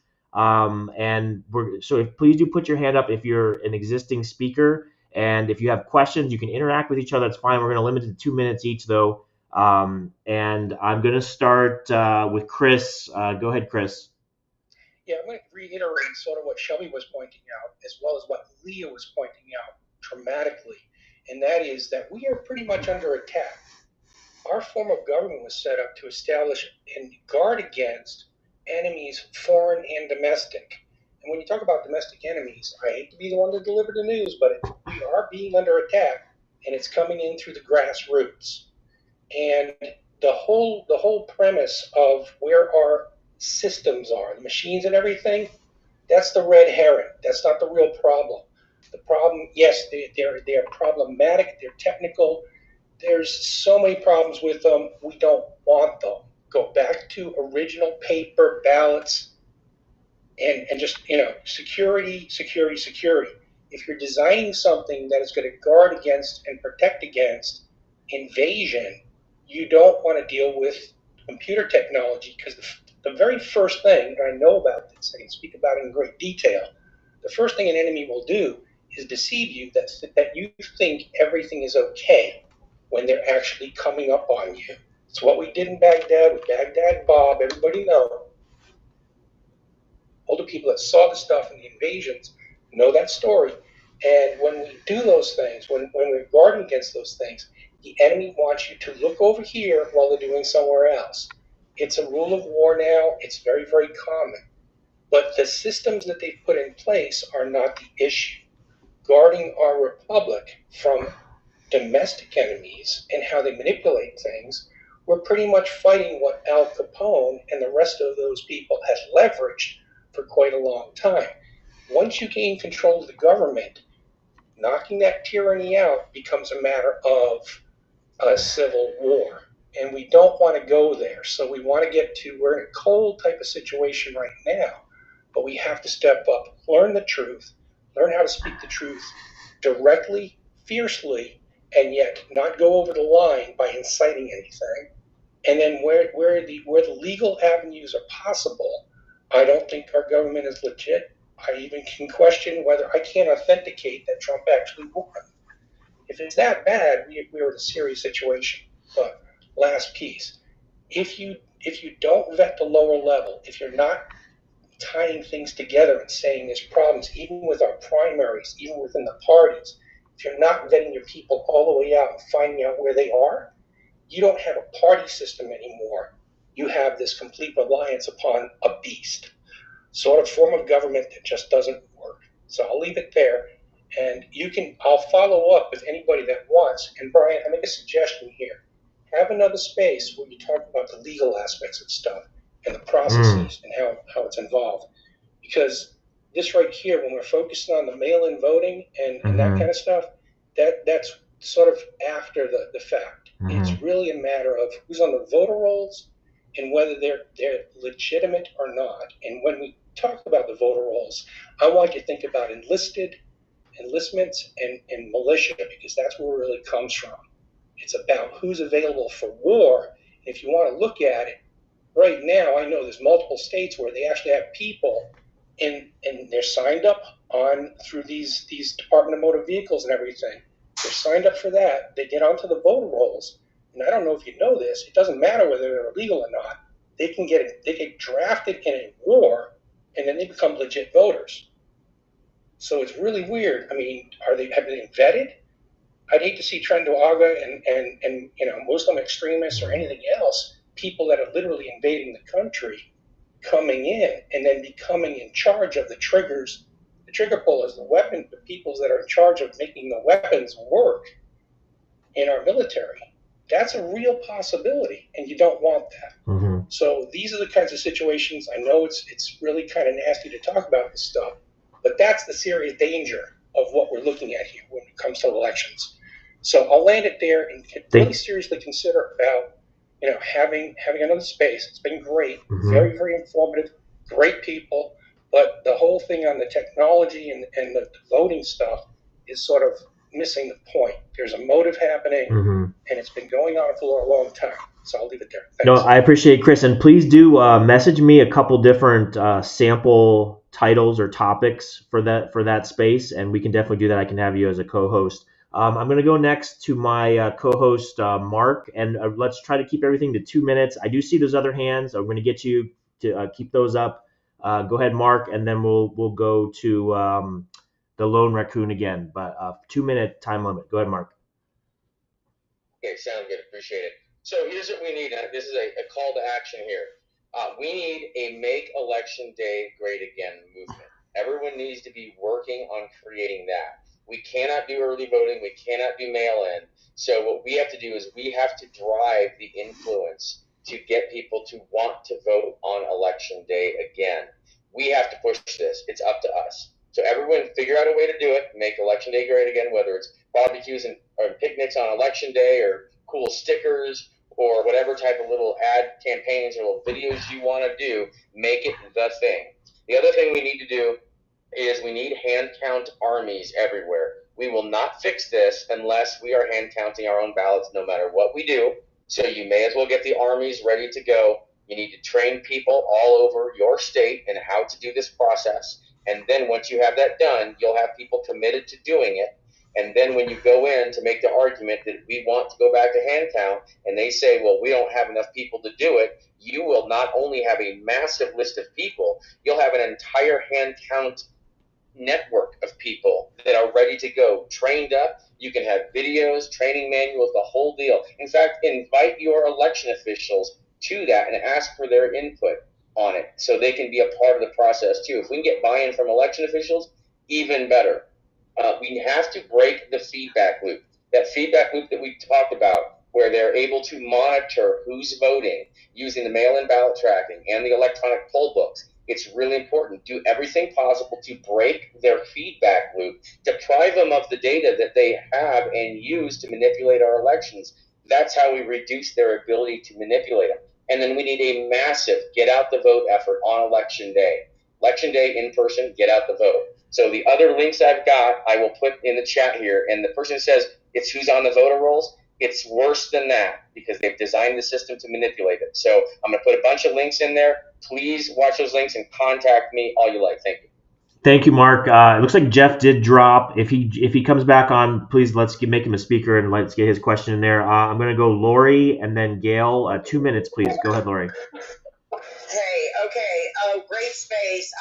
I want to jump on what Chris was saying because I believe that the machines and the early voting and the mail-in ballots are at the heart of the issue that we're having, because a Republican form of local self-government is direct. You directly elect our representatives, and that political power we have 100+ years. And of course, in our new northeastern states, Texas was the 28th state.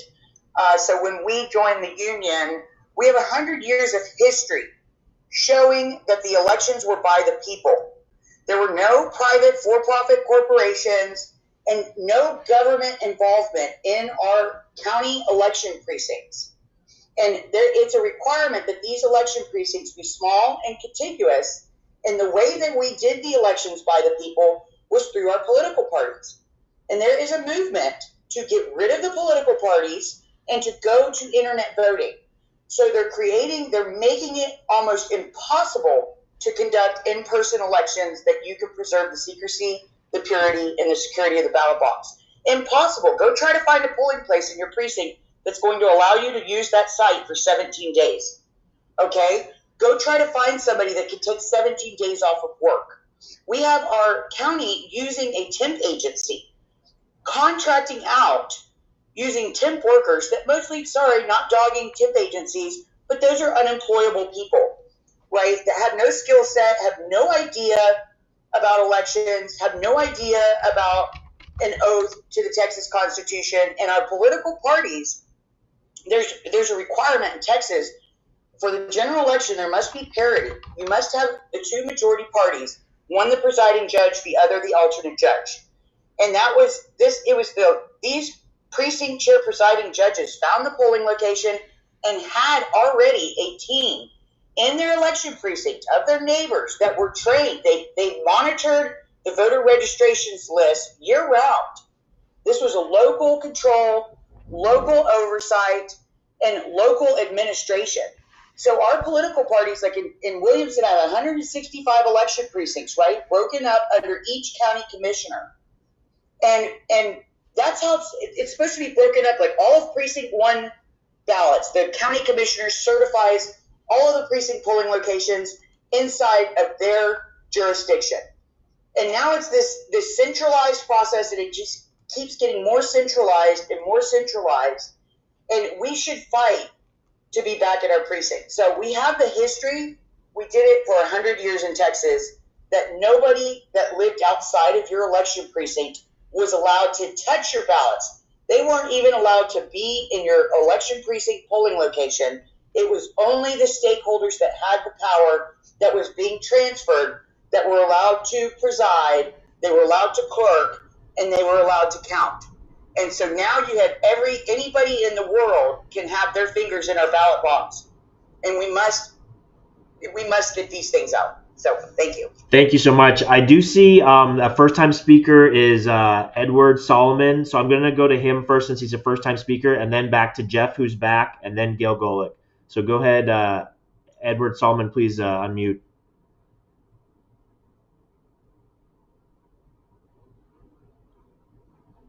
Can you hear me, Ed? I think you're muted. Can you hear me? Yes, we got you. Go ahead. All right, so I'm not giving everybody a math lecture today. Don't worry. Okay, we're going to stay on topic. In fact, I just got done submitting our exhibit in court today. We have an emergency hearing because Arapahoe County, Colorado retroactively altered its 2020 cast vote record to undermine the evidence that we have in our case that was filed in December. Okay. However, what is our case filed under? I write in our case, the math is just the fruit of the poison tree. What's at the root of this tree? It's the loss of our Republican form of government. Okay? We're filed under Article 4, Section 4 of the United States Constitution, that the United States shall guarantee to every state in this union a Republican form of government. When we have elections that are unobservable, unverifiable, and unchallengeable, we don't have a Republican form of government. So everybody's talking about election day, early voting, mail-in voting. Well, in Nevada, election day, early voting, and election day voting, all forms of voting, they all go to a central tabulation unit, and the ballots, as it says in state law, are computed, not counted, computed on proprietary Turing machines, computers. Okay, and and then the argument is, well, maybe if they made the code open source or public, it would be okay. No, it wouldn't. Human beings are not computers. We're not Turing machines. Even if the computer code was open sourced, human beings cannot. They're not Neo from the Matrix. Okay, they can't plug their brains into a computer and verify that the advertised code is what's running on those computers in real time at the time during an election. Okay, so we have unobservable elections because human observation means nothing when ballots are computed on Turing machines, unless you're Neo from the Matrix and you can plug your brain in. We have unverifiable elections. All the paper trails are hidden, if there's any paper trails at all. In Nevada, they use touchscreen. Then they print a VPAT. A VPAT is not filled out by a human voter. It's filled out by another Turing machine. Okay? Then we have proprietary systems. We can't even see the software code to begin with. And then you have unchallengeable elections because they say, well, because you don't have the authority or the ability to investigate or get any of these records, you don't even have standing in court. So we're in court on an Article 4, Section 4 filing. We've been there for 8 months. Uphold the guarantee clause of the United States Constitution. That's how we win this. The You can't play the game with these lawyers. And by the way, we're also pro se, like the previous speaker was talking about. I told Andy, the plaintiff, I said, do not hire any of these scumbag lawyers. They're all retarded, or they're complicit, or they're afraid. Okay? No, stop trying to get attorneys. Attorneys are never going to help you. Look what happened to Rudolph Giuliani. Look what happened to Sidney Powell, even when they tried to do the right thing. They slit their throats. Okay? You have to go into court. You have to file under the guarantee clause of the United States Constitution. We have unobservable, unverifiable, and unchallengeable elections. That's all I wanted to say. That's correct. Cool. And thank you, Ed, very much. I appreciate it. Thank you, Ed. We appreciate you. And then so I want to go to Jeff, the Lone Raccoon. Try to limit it to two minutes, please, sir, if you can. And then we're going to go to Gail Golick after that. Can you hear me, Jeff? I just wanted to say that we've had a Pandora's box of terrible things that have come out of this, but I want to show the hope that's come out of the box. In 2020, 46% of voters estimated cast their vote by mail. I and others, I'm not taking credit, but a whole lot of people worked to get that number, to get the Republicans to come home and vote on Election Day. In 2024, according to the current numbers that we have, 29%. That's 17% less. If we want to look for reasons for why we got Donald Trump back into the White House, there is a huge one. We know what they've done. We know how they do it. The patterns that I identified in 2020 went away largely in 2024, probably because they didn't want to repeat them anymore. And in everyday conversations with people now, I'm hearing the fact that they're starting to doubt that these electronic voting machines are all that they're rubbed up to be. So, we're still at war, but now we're on the offense. And don't forget that. It's a lot more fun to be on the offense. And everybody just keep working, because now I think our efforts are going to be force multiplied. So thank you again, and God bless. Thank you, sir. God bless you as well. Gail Golick, limited to 2 minutes, please, and then we're going to go to Tony audit the vote PA, and then we have a couple more with hands up. We'll get to you shortly. Go ahead, Tony. Or go ahead, Gail. Sorry. Hi, thank you, and everything's all right at home. Just want to let you know, sorry about all that interruption there. I wanted to just, reiterate about the election and taking the time to do a Help America Vote Act administrative complaint, and like Leah says, definitely file complaints.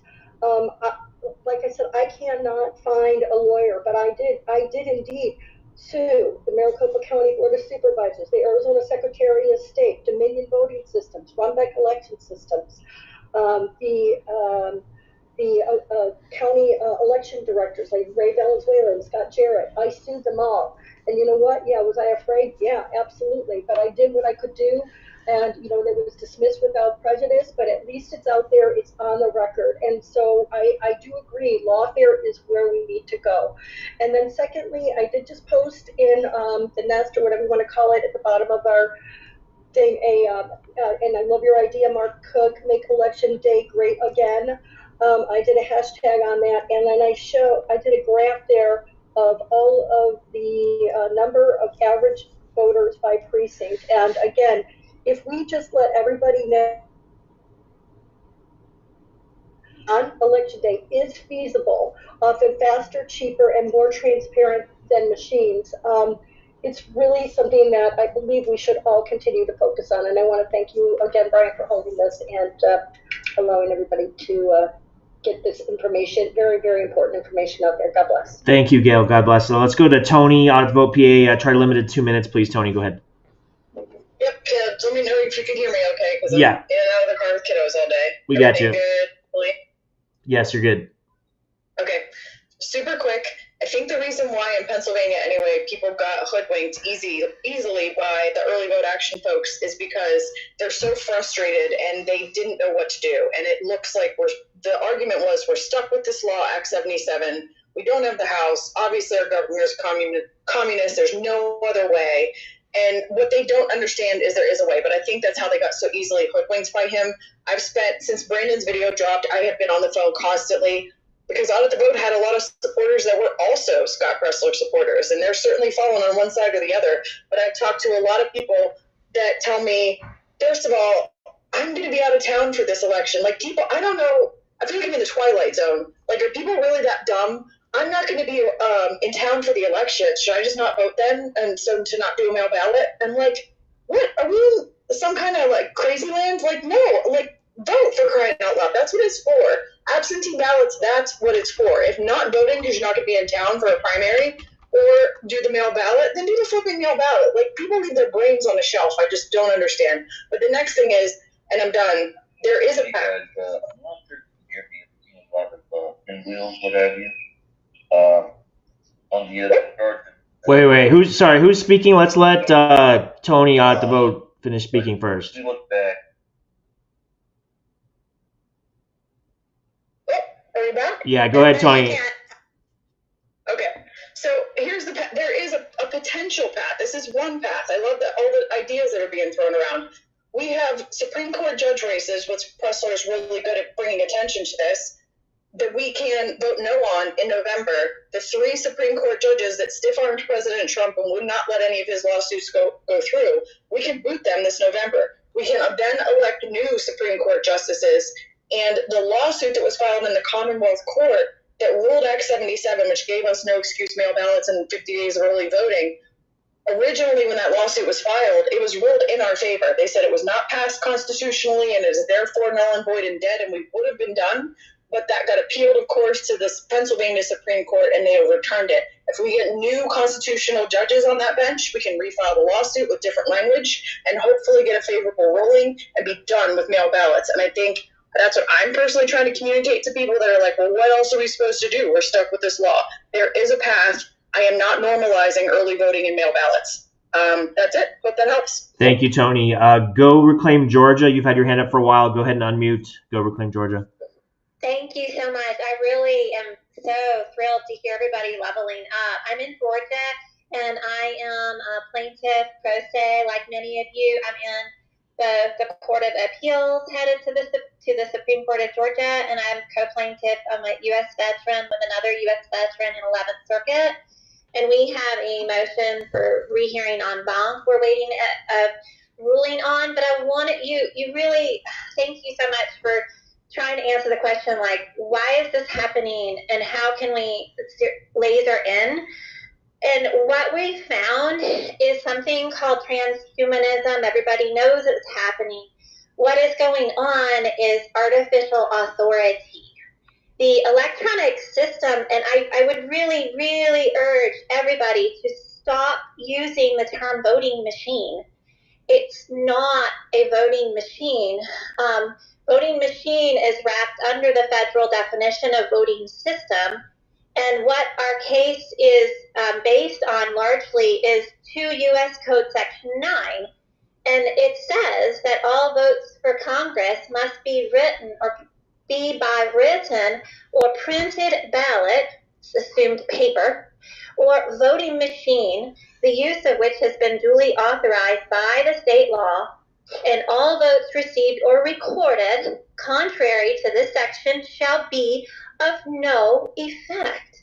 So we don't have, contrary to popular opinion, we don't have an accuracy problem. We have an authority problem. Of course, something that's in authority that can't and shouldn't be above the Constitution, i.e. an corporate electronic system, conglomeration, is always going to be wrong. It's always going to be wrong. And I'll tell you, we had the same judge in 11th Circuit, or actually Northern District, Georgia, in Atlanta, as Trump. We had Cohen, and we filed apolitically before, and I'll just kind of wrap it up here, but this is something to really think about. This is the battleground. It's transhumanism.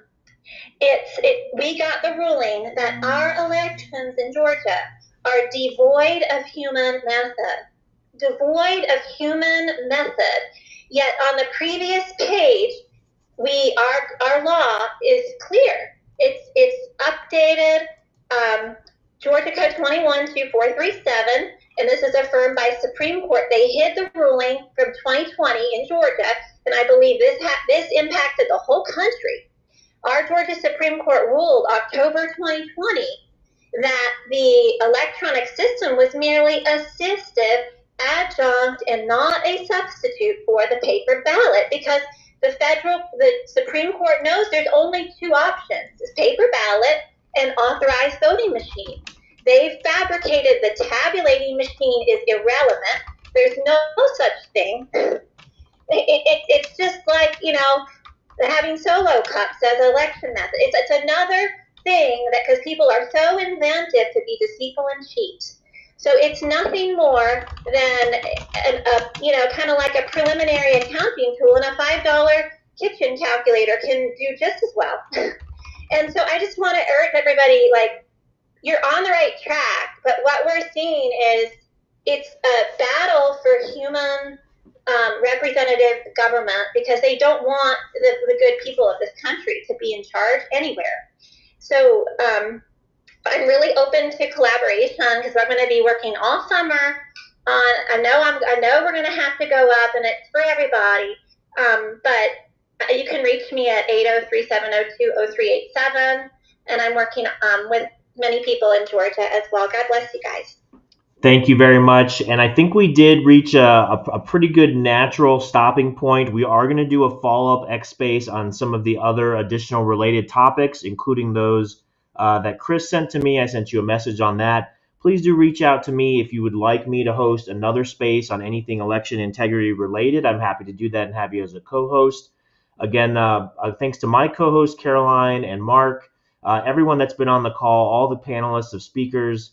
My name is Brian Ference. You can follow me on X at Brian Ference1, on True Social at Brian Ference, on Gab at Brian FE, BrianFerence.com, and I also do a podcast called MAGAMindPodcast.com. But thank you to everyone participating and listening to this Dangers of Early and Mail-in Voting.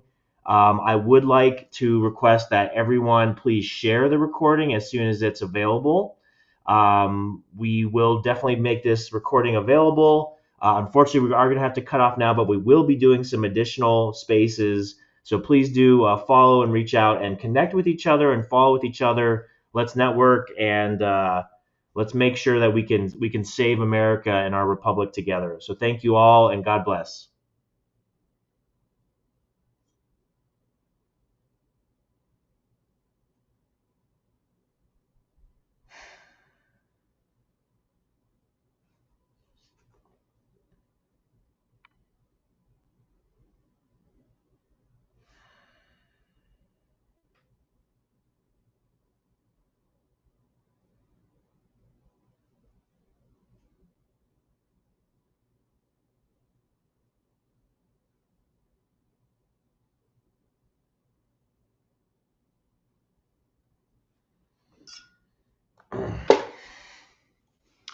Again, this is Brian Ference. You can follow me on X at BrianFerence1, MAGAMindPodcast.com, BrianFerence.com, True Social at Brian Ference, and Gab at Brian FE. Thank you all. Have a good day, and God bless.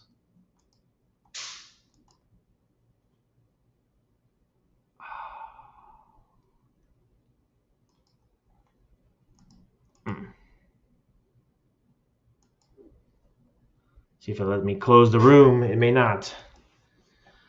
Oh, man. The instrument, select delete room to force close room. Okay. We'll try to do that.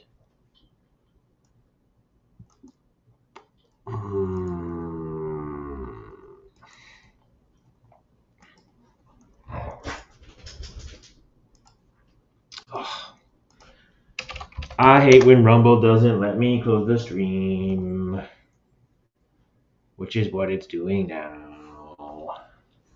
So I think if I go under my live streams, then I can shut it down there. Let's see. End live stream. Yes, I do. Got it. Boom, boom.